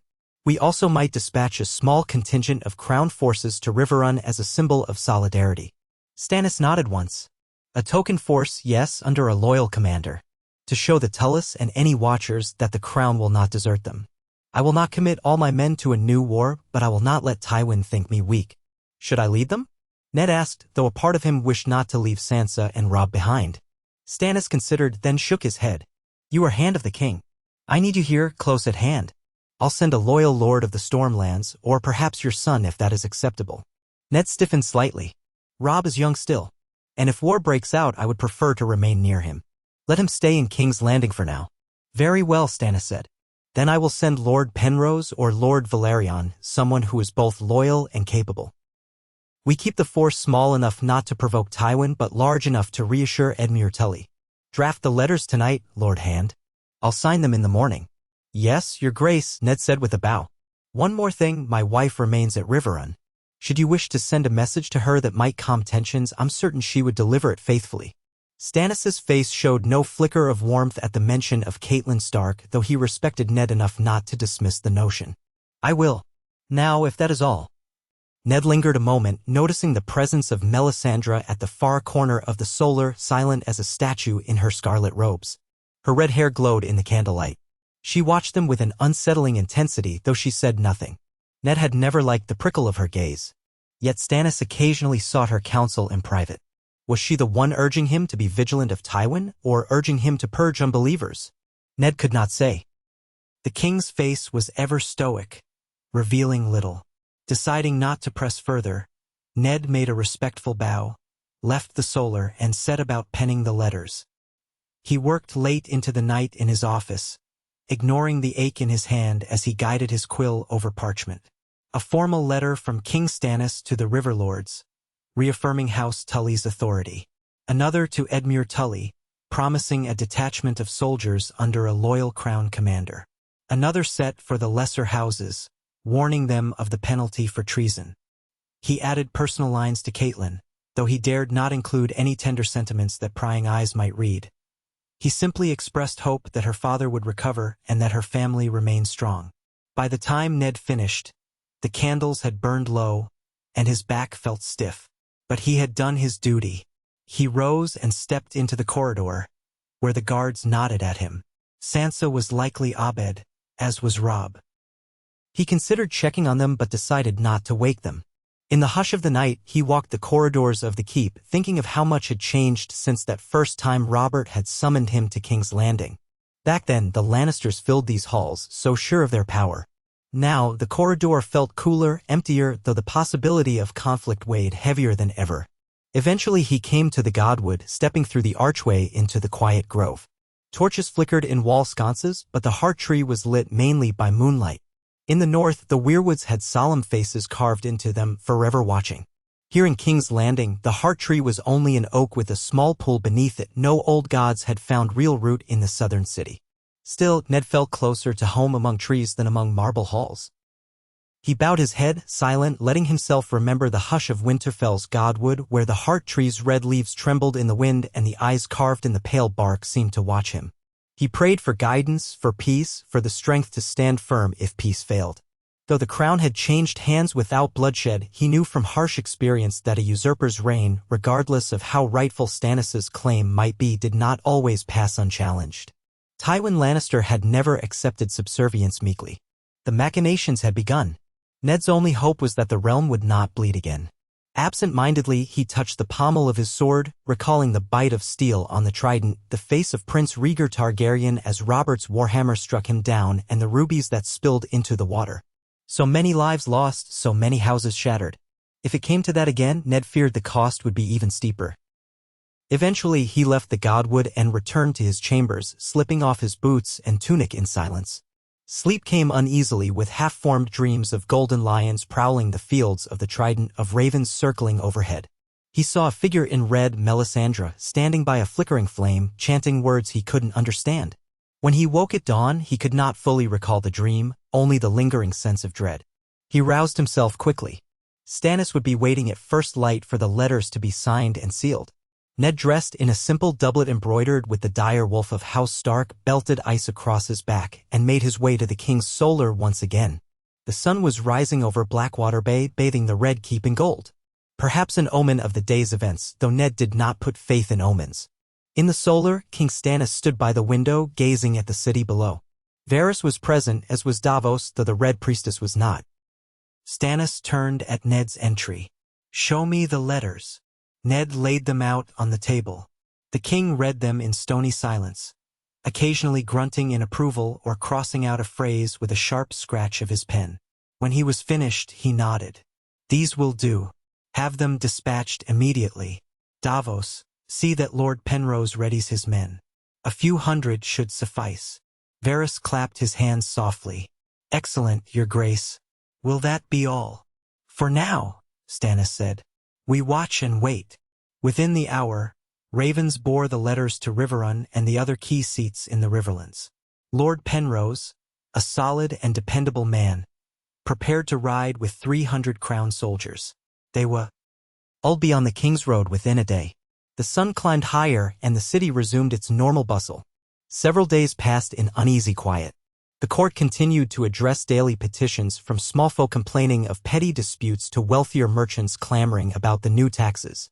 The king met with the Tyrell envoys, forging polite ties so that Highgarden remained loyal. Word drifted in from the Vale. Lisa Tully had shown no sign of leaving her mountain stronghold, nor had she declared for Tywin. In short, all remained precariously balanced. At the end of the week, a fresh raven arrived from Riverrun announcing that Lord Penrose had arrived safely, greeted by Edmure Tully with relief. The letter stated that House Frey had refused Tywin's invitation, or so Walder Frey claimed, though the old man was rumored to be in correspondences with both sides. Catelyn added a separate note in the margin telling Ned that her father's health was failing daily, that he might not last another moon's turn, and that she prayed to the Seven and the old gods alike for strength. She wrote that she missed him and the children, that she hoped the threat of war would vanish like a bad dream. Ned felt her longing in every word. Yet even as the letter brought some small comfort, new ripples of tension appeared in the capital. Knights from the Westerlands had arrived, seeking audience. They came wearing half-cloaks of crimson, their sigils a mix of lesser bannermen to House Lannister. Ned doubted it was a friendly visit. And sure enough, in the throne room the next day, he stood at Stannis' right side as the king received these envoys. The Great Hall was not as crowded as it might have been in Robert's day. Stannis preferred smaller ceremonies, but a respectable number of courtiers and guards filled the space. At the far end, the Iron Throne loomed beneath streaming banners of the crown stag. The envoys bowed stiffly. Their leader, a knight named Ser Garrison Laford, stepped forward. He was a stocky man with short, bristly hair, wearing a surcoat emblazoned with a golden hand on a gray field. He cleared his throat. "Your Grace, I come on behalf of Lord Tywin Lannister, Warden of the West. He sends greetings and assurances that House Lannister seeks only stability for the realm. He requests the king's explicit statement as to the fates of Queen Cersei and the royal children, as well as the terms under which the West might continue its loyal service to the Iron Throne." Ned's jaw tightened. Queen Cersei was no true queen anymore, and she was back at Casterly Rock, presumably. Stannis sat straighter in the Iron Throne, his eyes dark. "I have declared already that Cersei Lannister and her children are allowed to dwell in the Westerlands unharmed, provided they do not conspire against the crown. They are guilty of falsehood and deceit, but I have spared them in the interest of peace. As to the question of loyalty, does Lord Tywin presume to ask for special terms?" Ser Garrison gave a quick bow of the head. "Not special terms, Your Grace, merely clarity. The Westerlands have long poured gold into the crown's coffers. Our loyalty has never wavered. Lord Tywin wishes to ensure that the crown does not intend to extract retribution from our people or impose undue burdens." Stannis tapped his fingers on the arm of the throne. "If your lord is loyal, he has nothing to fear. The only burden is paying the crown's rightful taxes and not abetting treason. Let that be the end of it." Ser Garrison hesitated. Lord Tywin also wonders if the king might reconsider the question of succession. The boy Joffrey was widely recognized as prince. "Enough," Stannis said, his voice cold. The chamber went still. Joffrey is no Baratheon. That farce died with Robert's abdication. I sit the throne, and I have named no heir as yet. Is your lord truly so bold as to question the legitimacy of my rule? The tension in the hall crackled. Ser Garrison swallowed, though he squared his shoulders. Lord Tywin only seeks to avoid confusion. The realm recalls that Joffrey was Robert's presumed son for many years. If there is to be a new line of succession, the West would be more at ease if the matter were settled. Stannis's glare could have frozen molten steel. I do not owe the West an explanation. I am king by law and by Robert's own abdication. Succession, should I die, will be determined in due course. Now, if that is all, you may return to your lion's den. Tell Tywin Lannister he has my leave to remain loyal, and my promise that if he does not cause trouble, no harm will come to him or his. Should he defy me, he will find that I am not Robert. I will not grant mercy a second time. Now go. The dismissal was absolute. Ser Garrison bowed sharply, face flushed, and the envoys retreated amidst the curious stares of courtiers. Stannis beckoned to Ned, and they left the throne room together, flanked by guards. The king's mood was as dark as storm clouds. So Tywin dares question me through his minions. He is probing for weakness. He will not find it. Ned walked beside him. He still sees himself as father to the rightful heirs. He might claim that Joffrey, Myrcella, and Tommen should not be disinherited.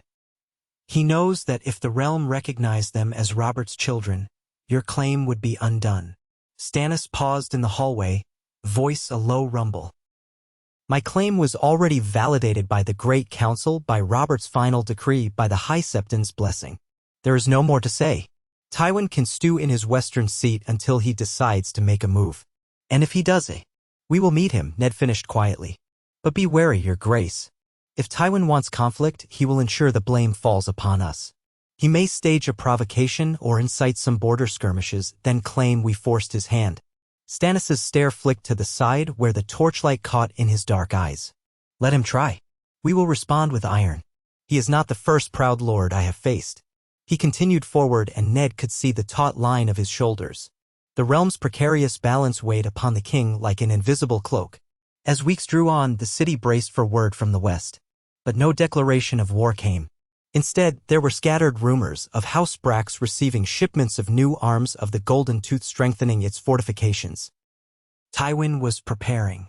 Meanwhile, King Stannis continued to refine the crown's finances, send out new patrols on the roads, and reaffirm alliances with other major houses.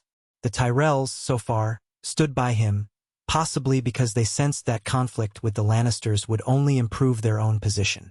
The Martells still kept to themselves, though they had not defied the crown. The Greyjoys lurked in isolation. One afternoon, as Ned oversaw the training yard where Robb sparred with a handful of young knights and squires, a messenger approached him with a letter marked by the Stark sigil. Surprised, Ned broke the seal. It was from Winterfell. Maester Luwin wrote that Bran and Rickon were well, and that the north was calm for the moment, though bannermen asked whether war loomed. Ned smiled faintly at the mention of the younger boys riding ponies around the courtyard and chasing wolves in their dreams. Arya, the letter said, chafed at being kept from King's Landing. She had apparently threatened to run away and come south to live adventurously, as she put it. But Luwin and Ser Roderick had managed to keep her in line. Ned felt a surge of affection for his wild daughter, missing her dearly. Another war would only endanger them all. The thought of Arya wandering in a city full of intrigue and potential battle chilled him. Better that she remained safe in Winterfell, where she could roam the hills in relative freedom rather than become another pawn in the capital's complexities. He wrote a quick reply, entrusting it to a royal raven. In it, he urged Arya to be patient, to continue her lessons both ladylike and martial if that was her inclination, and reminded her that the day would come when the family would reunite. For now, caution was paramount. He ended the letter by assuring them that the king seemed determined to maintain peace, though he offered no false promises. That evening, Sansa joined him for supper in his private solar. She wore a pale green gown, her auburn hair combed to a soft sheen. The color flattered her, though Ned saw a hint of sadness in her eyes. She still missed her mother. Over roasted fowl and fresh bread, she said, "Father, there's been talk at court that the Lannisters are gathering armies. Will we be safe here?" Ned hesitated. Sansa had grown wiser since her early illusions about Joffrey, but she remained a girl who yearned for stability. "We are as safe here as anywhere, for the moment," he answered gently. "The king's men guard the city, and the Lannisters have not declared open hostilities." She worried her lower lip with her teeth. "Some of the ladies say that the Lannisters want to kill the king and reclaim the throne for Joffrey. They whisper that Lord Tywin is cunning beyond measure. They say he might even send assassins." Ned set aside his cup of watered wine. "Listen not too closely to rumors, but never dismiss them entirely either. Lord Tywin may indeed try to strike from the shadows. That is why the Gold Cloaks and the King's Guard remain vigilant. Your friend's mother, Lady Graceford, or whomever you've heard this from, might have heard whispers from someone else, who heard from yet another. Rumors get twisted. Stay alert, but do not let fear rule you." Sansa lowered her gaze. "I only wish Mother was here, and Arya and Bran too. It feels lonely sometimes." Ned reached across the table, gently clasping her hand. "I know, sweetling. We shall endure this time as a family, even if we're separated. Your mother is with your grandfather. That is where she must be now." She nodded, composing herself as a proper lady should, but he saw the shadow in her eyes. War or peace, King's Landing had a way of wearing on the soul. Shortly after supper, word came that a group of Braavosi bankers had arrived at the harbor, seeking the crown's ear regarding the debt. Stannis declared that Ned should handle the initial negotiations along with Davos, men he trusted to speak plainly. And so a night's rest was once again cut short by the demands of governance. They met the Braavosi in a well-lit council chamber where the bankers set out terms for restructuring the debts, extended deadlines, but at higher interest rates. Davos argued politely for lower rates, pointing out that with the realm stabilized, trade would flourish, ensuring the crown's capacity to repay. Ned listened closely, occasionally interjecting to highlight how Stannis' new taxes and cost-cutting measures would reduce risk for the Iron Bank. The Braavosi were calm, smooth as polished marble. Their leader, a lean man named Sando with a neat mustache and a teal doublet, smiled thinly. "We do not question King Stannis' resolve, but we are not in the business of charity, my lords. We must be certain of repayment in gold, not promises." "And you shall have it," Ned stated firmly. "We need your patience to rectify the chaos left from the prior administration. The new king does not squander coin on feasts or indulgences." Sando bowed his head in acknowledgement. "That is evident." "Very well. We can discuss a schedule of payments over 4 years with an option to refinance if the crown meets certain milestones. Let us talk details." It was past midnight when Ned finally emerged, weary but hopeful that an accord was within reach. If so, it would ease one burden from Stannis' shoulders and help keep the realm afloat. He parted ways with Davos, who assured him that by tomorrow they might have a draft agreement. Step by step, they were restoring order to the kingdom. Yet the threat from the west loomed, overshadowing every progress. The next morning, an unexpected raven arrived from the Eyrie. Lisa Tully addressed it to the king and the Hand, stating that she had learned of Tywin Lannister's attempts to suborn lords, and that the Vale would stand by House Tully if war came. However, she also requested a formal recognition of her son, Robert Arryn, as future Lord Paramount of the Vale, independent of any interference from the crown. Ned sighed heavily at her demands. Lisa was always quick to hedge alliances with disclaimers that the Vale would remain separate, protected. But at least it was a statement of some loyalty. He brought the letter to the King's Council, where Stannis read it with thinly veiled irritation. "She wants official recognition that we will never meddle in the Vale's inheritance," Stannis said, tossing the parchment on the table. "A pointless request. I have no interest in the Vale beyond their fealty." Ned inclined his head. "If granting her that recognition secures her backing in the event of war, it might be wise, Your Grace." Renly, lounging in a chair, remarked, "Lisa Tully wants the world to leave her alone so she can coddle her boy in that mountaintop fortress forever. She might muster the Knights of the Vale if the West invades the Riverlands, but I wouldn't count on her sending more than token forces unless threatened directly." "Token forces might be enough," Davos said diplomatically. "Their knights are formidable, especially from high ground." "Then draft a suitable reply," Stannis commanded Ned. State that the crown recognizes Robert Arryn as the heir to the Eyrie, but also remind Lisa Tully that if she fails to uphold her sworn duty to the realm, she will be considered in open rebellion. No half measures. Ned nodded. Another letter to pen. Another corner of the realm to soothe or threaten as the situation demanded. This was the reality of rule under King Stannis, firm, unyielding, and relentlessly vigilant. That evening, Ned was finishing up those letters when there came a sharp rap at his door. Hallis Mullen entered, looking urgent. "My Lord Hand, there's a rider just arrived from the Riverlands, Lord Penrose's man. He says it's dire news." Ned felt the cold clutch of dread. He followed Hallis to the courtyard, where a dusty rider had dismounted from a foaming horse. The man wore the stag's sigil on his breast, his face etched with exhaustion. "Lord Hand," he gasped, "I bear an urgent message from Lord Penrose. Tywin Lannister's men attacked a small Tully hamlet near the border, burned it down in the night, seized what little coin they could, and retreated before dawn. The local lord begs for help. Lord Penrose says the Tullys are angered, demanding retribution. He fears the West is probing for weakness." A spasm of anger flickered through Ned. So Tywin had set his raiders loose, not openly, perhaps, but enough to deliver a threat. Where is Edmure Tully in all this? He's gathering men. He insists on riding west to punish the raiders, but Lord Penrose tries to dissuade him from provoking open war. The situation is volatile. They ask if the crown will retaliate or stand down. They need guidance. Ned took a measured breath. "Go inside, find water, and rest. I'll speak to the king at once." The rider nodded gratefully and handed over a sealed missive from Penrose before staggering away. Ned opened it, scanning quickly. The details matched the man's words, raiders wearing no clear sigils, but eyewitnesses were certain they had Lannister steel. The hamlet was destroyed, its people left homeless or slain. Edmure was furious. Penrose believed it was a deliberate test to see how the crown would respond to a minor incursion. Now the border might erupt in tit-for-tat strikes. War loomed indeed. Ned made his way swiftly to Stannis, who was in the throne room hearing a petition from some Stormland knights. Summoned from the dais, Stannis joined Ned in a side chamber. He read the missive, his face growing darker with each word.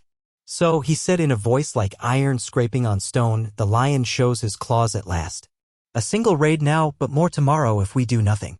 Tywin Lannister wants me to either appear weak or to strike first and bear the blame for war." Ned said nothing, waiting for the king's decision.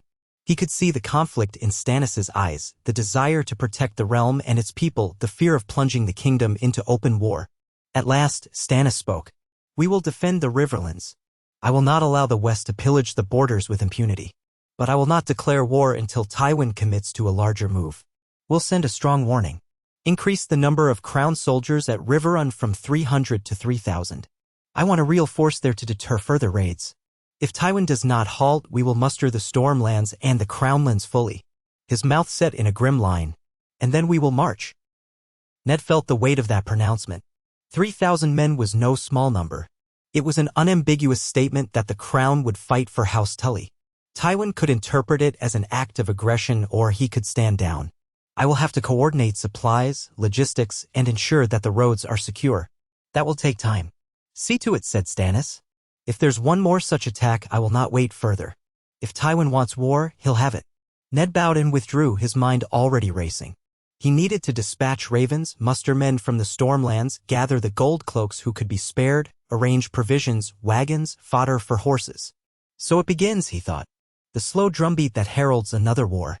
Robert had once told him that the only way to keep the Lannisters from scheming was to break them entirely. Ned disliked the cruelty of such a notion, yet Tywin's cunning left little room for half measures. Over the next days, King's Landing bustled with the stir of mobilization.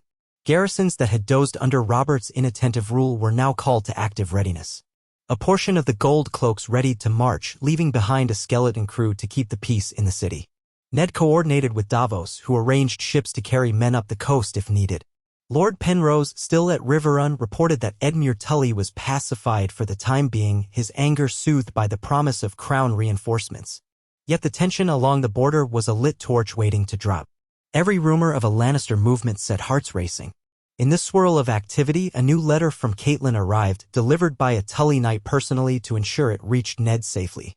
It was shorter than usual, words penned in shaky script. Lord Hoster Tully had died. Catelyn's father was gone, his final days painful but eased by her presence. A funeral would be held at Riverrun with the Tully custom of sending him down the river on a boat set alight by a flaming arrow. Edmure had asked Catelyn to remain a while longer to help with the transition. Ned felt grief well up. Hoster Tully had been a steadfast father-in-law, a man who had endured the pains of war and the burden of a noble house. He had welcomed Ned into the family after Brandon Stark's death. Now that generation of Tully leadership was gone, leaving Edmure to carry the banner.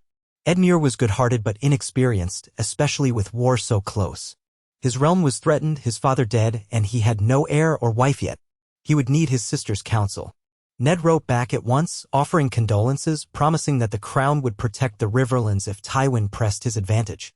He also wrote that war might come soon, and if it did, he himself would likely ride north. He ended by telling Catelyn to stay safe and remain near Edmure. As Ned prepared the letter, a pang struck him. Part of him wanted to rush to run himself, to be at his wife's side in mourning. But his duties as hand bound him here, orchestrating the crown's next steps. And there was Robb and Sansa to consider. He could not risk them if the roads became battlefields. For better or worse, King's Landing was his post, and if war came, he would stand by Stannis' side. Soon after, more men began to arrive in the city, Stormlanders mostly, mustered by Stannis' orders. They trickled in, forming ranks in the fields outside the gates. Lord Caron, Lord Estermont, Lord Selwyn Tarth, and others. Tents sprang up in a makeshift camp, a forest of banners under the king's stag standard. The city hummed with tension. Merchants raised prices on everything from sword polish to bread, anticipating wartime profits. The gold cloaks tried to keep order, but petty crimes increased as the population swelled. Ned hardly slept, consumed by planning. The quartermasters demanded more coin for provisions. The Braavosi bankers pressed for signs that the crown could still meet the new schedule. Even the Tyrells, so far loyal, asked for confirmation that Stannis would not levy new burdens on their harvests if war dragged on. Stannis hammered away at each problem in his unyielding fashion, seldom complaining but never softening either. Whenever Ned saw Melisandre at the edges of the king's councils, he felt that uneasy sense that she peered at events through a fiery lens only she understood. But Stannis never openly invoked the Red God in his rulings. For now, Lawler remained a personal devotion. Matters came to a head on a brisk morning when a messenger from the crown's camp arrived with fresh tidings. Ned was in the courtyard, overseeing the loading of wagons with arms and provisions when he heard the messenger's call. The man hurried to him, panting. "My Lord Hand, you must come to the gates. We have captured a band of Lannister outriders creeping near the Rosby Road. They carry Lord Tywin's sigil openly. The commander of the city watch is holding them outside the gate." Ned's eyes narrowed. Another infiltration? Or a bold taunt? Very well, take me there. He mounted a horse, his great stallion, a dark chestnut that he seldom rode except on official business, and followed the messenger through the bustling streets. People darted aside as they passed, the city watch clearing a path. At the main gate, a small throng of watchmen surrounded a group of Lannister men-at-arms who knelt, disarmed and bound. Their surcoats bore the Golden Lion, and their captain, a hawk-faced man with a scar across his cheek, glared defiantly. Ned dismounted, pushing through the watchmen. "What is this?" The city watch captain, a tall man named Errol, saluted. "My Lord Hand, these men were found scouting the Rosby Road near our perimeter. They wore Lannister colors, carried steel openly, and refused to state their purpose. We took them into custody." Ned studied the prisoners. "You are on crown lands under arms. What did you expect?" Their captain spat on the ground, ignoring the watch's curses. "We have a right to travel," he said, voice clipped. "We meant no harm. We're no raiders, our orders are to deliver a message to the king." Ned raised an eyebrow. "Then you might have approached the gates openly." "Lord Tywin Lannister does not kneel to this usurper," the captain growled. "We do not trust your king's welcome. Yet you come with a message?" Ned said, trying to contain his anger. "Speak then if that's your intention." The captain held his bound hands forward as if to implore someone to remove his gag, which had been tied around his neck. One of the watchmen yanked it down. The man coughed. "We carry a sealed letter from Lord Tywin. He demanded it be delivered to King Stannis' hand or to the hand of the king. I had no intention of being captured like a common brigand." Ned gestured for a watchman to search the captain. The guard found a parchment sealed with the Lannister sigil. He handed it to Ned. Ned glanced at the broken seal line, partially cracked in the scuffle, perhaps, but still intact enough to show it was legitimate. Very well. I'll take this to the king. He looked at the bound men. As for you, remain in custody for now. If this letter truly bears no threat, we'll decide your fate. The captain sneered but offered no further resistance. The watch hauled them away to the city jail, ignoring their insults. Ned opened the letter carefully and skimmed the lines, his frown deepening with each sentence. So this was Tywin's latest gambit. He read it over again to be sure, then tucked it away and headed for the Red Keep with haste. Within the keep, Stannis was already in the midst of hearing the day's reports. Ned strode in, ignoring the usual courtesies. Your Grace, he said, I have a letter from Tywin Lannister. He handed it over. Stannis read it with a clenched jaw.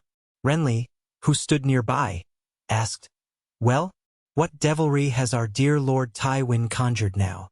Stannis's voice was low and terse. He demands that the crown withdraw all forces from the Riverlands and guarantee the safety and status of Joffrey, Myrcella, and Tommen as Robert's children, within reason, of course. If we do not comply, he vows that he will come in force, claiming we have unlawfully disinherited the rightful heirs. He accuses me of being a pretender and threatens to use the gold of the Westerlands to raise an army that will dwarf ours. He set the letter down, fury etched on his face. Ned exhaled. It is a declaration of war, thinly disguised as a demand. Tywin insists Joffrey is the rightful heir. We knew it might come to this. Renly snorted. He'll try to rally any who question your legitimacy, Stannis. Some lords might flock to him for gold or fear, but you have the crown's official backing and Robert's abdication. This is pure intimidation. Stannis slammed a fist onto the table, rattling the inkpots. I will not be intimidated by Tywin Lannister. If he wants war, let him declare it openly. We answer with steel. And if he marches? Davos asked quietly. Stannis's face was stony. Then we muster every man loyal to the crown. We will send word to the north, the Vale, the Reach, Dorne, everyone. I will no longer wait for Tywin to pick us apart with raids. One more outrage and I ride. Ned understood the gravity of that statement. War. Full-scale war that would sweep the land again as it had during Robert's rebellion. The ghosts of that conflict had not faded. Mothers still wailed for lost sons and orphans still begged in the streets. Now it would happen all over again if Tywin had his way. Your Grace, Ned said steadily, I stand with you. House Stark stands with you. We must do our utmost to contain this if we can, but I fear Tywin will not relent until he either sits a Lannister on the throne or is destroyed. Stannis inhaled as if to steady himself. So be it. We shall see who breaks first. They spent the rest of the day drafting responses. Stannis wrote a scathing reply to Tywin, rejecting the demands, calling them baseless and condemning his attacks on the Riverlands. He stated that Joffrey was no Baratheon and that Tywin's refusal to acknowledge the king's authority would be treated as treason. If Tywin marched, he would be met on the field of battle. When the letter was sealed, Ned had it sent back with the Lannister captain and his men under escort. The man smirked, as if seeing how events might soon spiral, but he accepted the parchment. Under guard, they departed King's Landing that very evening, returning to the west with the king's refusal. The city watched them go in uneasy silence. A hush followed that final exchange, a sense that the final gates had been thrown open. In the days that trailed, King Stannis doubled the preparations for war.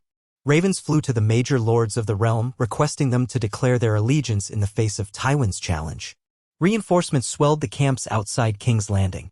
Ned heard that Edmure Tully was gathering his banners as well, fortified by the king's men at Riverrun. The Vale remained hesitant, but Lisa Tully sent a lukewarm promise of support if the fighting spread to the Riverlands. From Highgarden, Mace Tyrell wrote that he stood with the crown, though in a separate rumor, Ned heard that the Tyrells might demand certain boons after the war. From Dorne came silence. On a late afternoon, as Ned walked the battlements to inspect the newly placed scorpions and catapults, he encountered Robb, who was gazing out at the camps beyond the walls with something between awe and trepidation. "Father," the boy said when he saw Ned, "are we truly going to war?" Ned joined him at the battlement. "It seems so, son. Tywin Lannister has all but forced our hand." Robb's eyes flicked to the massive tents. "I never thought I'd see an army so large. King Stannis keeps calling more. They say the Stormlands alone can field 20,000 men. And the gold cloaks." Ned set a hand on Robb's shoulder, feeling the tension there. "Armies are not something to admire too closely. They are hammered from blood and tears, from taxes and forced levies. But yes, the king will muster every sword if needed. Robb breathed slowly, bracing himself. Will I fight, father? A question no father wished to hear from a 15-year-old. Ned waited. I would prefer you stay behind the walls of King's Landing or go north to Winterfell, but I suspect you'd refuse to go. If the king calls on the north for aid, we'll be marching south again. Then you and I may ride together. But I caution you, war is not a glory-laden adventure. It is horror. Robb bowed his head. I remember your stories, but I also remember hearing from others how House Stark fought valiantly during the rebellion. I want to be worthy of your name, father. You are worthy, Ned said firmly, swallowing the lump in his throat. You needn't prove it in battle if it can be avoided. Yet as he gazed across the crowded fields, Ned felt certain that battle was coming, no matter how he prayed otherwise. Tywin Lannister would not yield and Stannis Baratheon would not bend. The memory of Robert's abdication, the hope of a peaceful succession, it felt like a fleeting dream. Perhaps Robert had hoped that once he laid down his crown, the realm would know rest. But the realm, like the tides, was ever restless. Weeks melted into a new moon. The crown's forces expanded, patrols ventured further west, and each dawn, the king demanded fresh reports from the front. The Riverlands saw more skirmishes. Lannister outriders, Tully scouts. No pitched battles, but every day brought new violence, new destruction. The roads filled with refugees, peasants fleeing the contested areas. Some drifted toward King's Landing, hoping for shelter, only to find the city bursting at its seams. Food prices rose. Desperation simmered. Late one night, a raven arrived bearing an urgent missive from Lord Penrose. A Lannister host led by the half-mad Ser Gregor Clegane had crossed the border, laying waste to a dozen villages along the Red Fork. Hundreds were dead or driven away.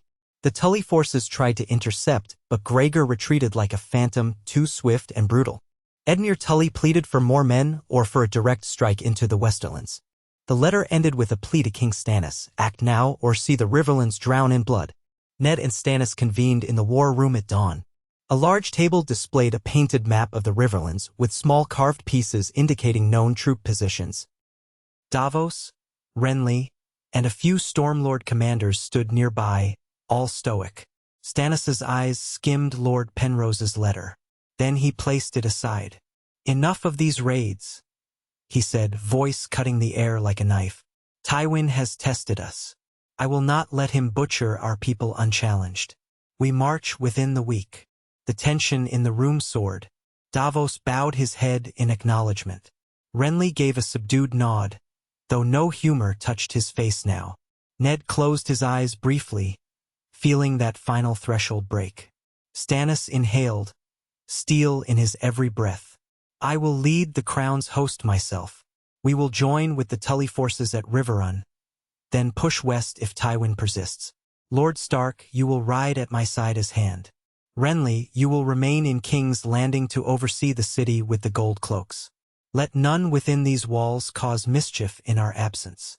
Renly opened his mouth as if to protest, but a look from Stannis silenced him. Ned said, Your Grace, I will obey. But should we not wait for word from the other lords? Highgarden, Dorne, the Vale? Stannis shook his head. They can catch up if they wish, or they can cower behind their walls. I will not. The message will be clear. The Iron Throne defends its subjects. I will not be known as a king who stands idle while Tywin Lannister burns villages. No one disagreed. Ned could see the fervor in Stannis's eyes, a righteous anger that offered no quarter. The king's decision was made. The following days rushed in a flurry of preparations. Thousands of soldiers, cavalry and infantry alike, packed up the camps outside King's Landing. Wagons of supplies, blacksmith tents, and siege engines were readied. Ned arranged for Sansa to remain in the Red Keep under Renly's protection. She was not yet betrothed to anyone, and he would not risk her on a battlefield. Robb insisted on accompanying Ned, and after a night of debate, Ned reluctantly agreed. Perhaps the boy might learn harsh lessons about war that would shape him into a wiser lord one day. But Ned still dreaded the dangers. Finally, the day of departure arrived. The crown's host assembled beyond the city walls in orderly ranks, steel-clad knights, footmen with spears and shields, archers, and baggage trains stretching out like a giant serpent. The banners of House Baratheon snapped in the wind alongside the royal stag crowned with flaming antlers that some devout of Lawler had begun to favor. Ned had insisted that the old crowned stag remain preeminent. He did not want to alienate lords who followed the Seven or the old gods. Stannis had allowed it, but the red priests who followed the army still bore their own sigils. Ned said his farewells to Sansa at the Red Keep gates. She stood with tears brimming in her eyes. He held her close and promised he would return.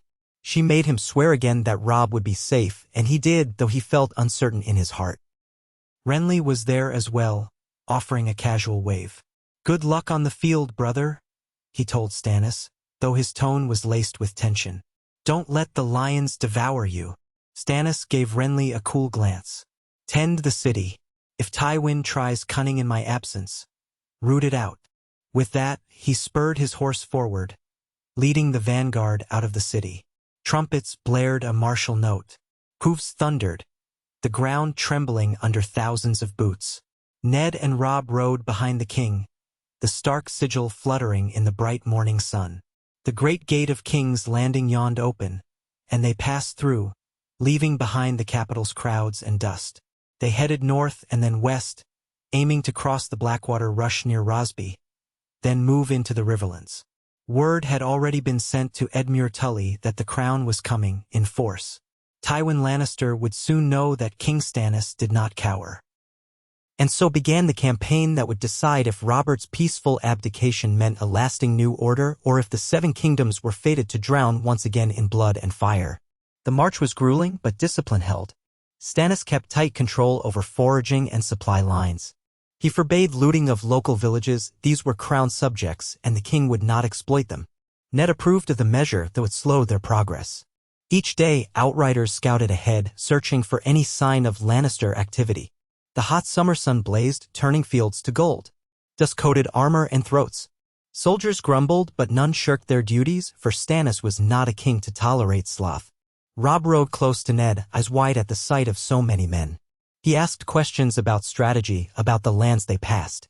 Ned answered patiently, recalling how he had once marched these same roads with Robert during the rebellion. Some of the farmsteads still bore scars from that war. Now they faced yet another. The small folk watched from afar, fear etched on their faces. They had no illusions about the glamour of armies. On the 6th day, they reached the outskirts of the Riverlands. Smoke hung on the horizon, villages ravaged by Gregor Clegane's raiders. King Stannis' face was grim as he surveyed a burned-out hamlet. Bodies lay in a makeshift mass grave, courtesy of Penrose's men who had arrived too late to save them. Ned felt a hot anger burn his throat. He recalled the savage ways of Clegane, Tywin's butcher hound. This was what awaited if Tywin's aggression went unchecked. Lord Penrose greeted them not far from Riverrun, the castle's red sandstone walls rising majestically over the confluence of rivers. Penrose was relieved to see the king's host so numerous. Inside Riverrun's courtyard, Ned embraced a weary Edmure Tully whose eyes were red from grief. The blackfish sigil on Edmure's surcoat was half obscured by dust, and behind him stood other river lords who had gathered: Mallister, Bracken, Blackwood, Vance, and others. They looked to Stannis with a mixture of hope and trepidation. "You have come, your grace," Edmure said, voice hoarse. "We feared you might delay." "I am not Robert," Stannis said simply. "I will not stand idle while Tywin Lannister's men slaughter innocents." Edmure bowed his head. "We are at your command." They made camp along the Red Fork, tents sprouting in thick rows. Supplies poured in from the local area, with Edmure's men assisting. The region had known relative prosperity after the rebellion, but now that was threatened again. Scouts reported more Lannister outriders on the western side of the border, though no sign of Tywin's main force. Each day, the tension built. Stannis conferred with Edmure, Penrose, and Ned in the castle's high chambers, planning how best to respond. Some urged an immediate strike west to flush out the raiders. Others counseled caution, for they suspected Tywin might lie in wait for a reckless advance. Robb Stark wandered Riverrun's walls, observing the junction of the rivers. He listened intently to knights' tales, gleaning what he could of real warfare. Ned tried to keep him close, giving him small tasks, delivering messages, speaking with supply officers to immerse him in the practicalities of leading men. Robb's eagerness mixed with a new sobriety as he saw the destruction wrought on local farmsteads. War was no tournament, as he was learning. At dusk on the 3rd day at Riverrun, a horn sounded from the western hills. Ned rushed to the ramparts with Stannis, Edmure, and others. Through the haze, they saw dust clouds rising. The outer scouts galloped back, shouting that a large Lannister force approached. Tywin had come at last, or a portion of his host. Armored columns advanced, red banners with the golden lion shining in the fading sunlight. The clash was inevitable. Stannis' jaw tightened. "Form the men. We will meet them in the field tomorrow." He cast a look at Edmure. "Will you fight beside the crown, Lord Tully?" Edmure nodded, though fear flickered in his eyes. I will. For my father, for the Riverlands." Ned placed a hand on the hilt of ice. "Your Grace, let us be cautious. Tywin might be seeking to draw us into a trap." Stannis offered a curt nod. "Davos, see that scouts screen our flanks. I will not be ambushed. We strike first light if they do not are." "Retreat. No more talk. Let them see the might of the Iron Throne." Then he marched off to address the men, leaving Ned to stare at the distant lion banners. That night, the armies arranged themselves for battle. Torches dotted the plains, forming two great arcs, one belonging to the stag and trout, the other to the lion. In the darkness, Ned walked among the men, speaking quiet words of encouragement. He found Robb near the Stark banners, solemnly checking his sword belt. "You need rest," Ned told him. Robb swallowed. "I can't sleep. Tomorrow is everything you warned me about, isn't it?" Ned nodded. "War is a calamity, but we fight to protect the innocent from Tywin's cruelty. Remember that. And stay close to me. Do not ride off seeking glory." Robb managed a tight smile. "I understand. I'll follow your orders." Ned squeezed his son's shoulder. He saw the flicker of fear behind Robb's brave facade. They parted, each to find what little rest they could. Sleep came to Ned in broken stretches, haunted by memories of Robert's rebellion, Lyanna's face, Brandon's laugh, the stench of blood. He awoke before dawn to the horns calling men to their posts. The day of battle dawned gray and cold, a thick mist rolling off the rivers. Stannis and his generals formed ranks on a wide plain west of Riverrun, chosen for open fighting. Archers lined up behind sharpened stakes, infantry in tightly packed blocks, cavalry on the wings. Ned rode near the center with Robb, commanding a segment of the line alongside Penrose and Davos. Edmure Tully positioned his river lords on the left flank, anxious to defend their homeland. At the front, Stannis reined in his warhorse, wearing black armor inlaid with gold, the royal stag crown upon his helm. He seemed carved of granite. On the opposite side, the Lannister host emerged from the lifting mist, regiments of red-cloaked infantry, knights with golden lions upon their shields, cavalry under flamboyant banners. Gregor Clegane's massive figure was visible, a monstrous hound at Tywin's bidding. But Tywin himself did not appear, leaving the command to one of his lieutenants, perhaps the experienced Lord Lefford or someone else. They faced off across the damp field. A hush fell, broken only by the snort of horses and the rattle of steel. Ned's heart pounded as he gripped his reins. He glanced at Robb, whose face was pale but set. Stannis raised a gauntlet hand.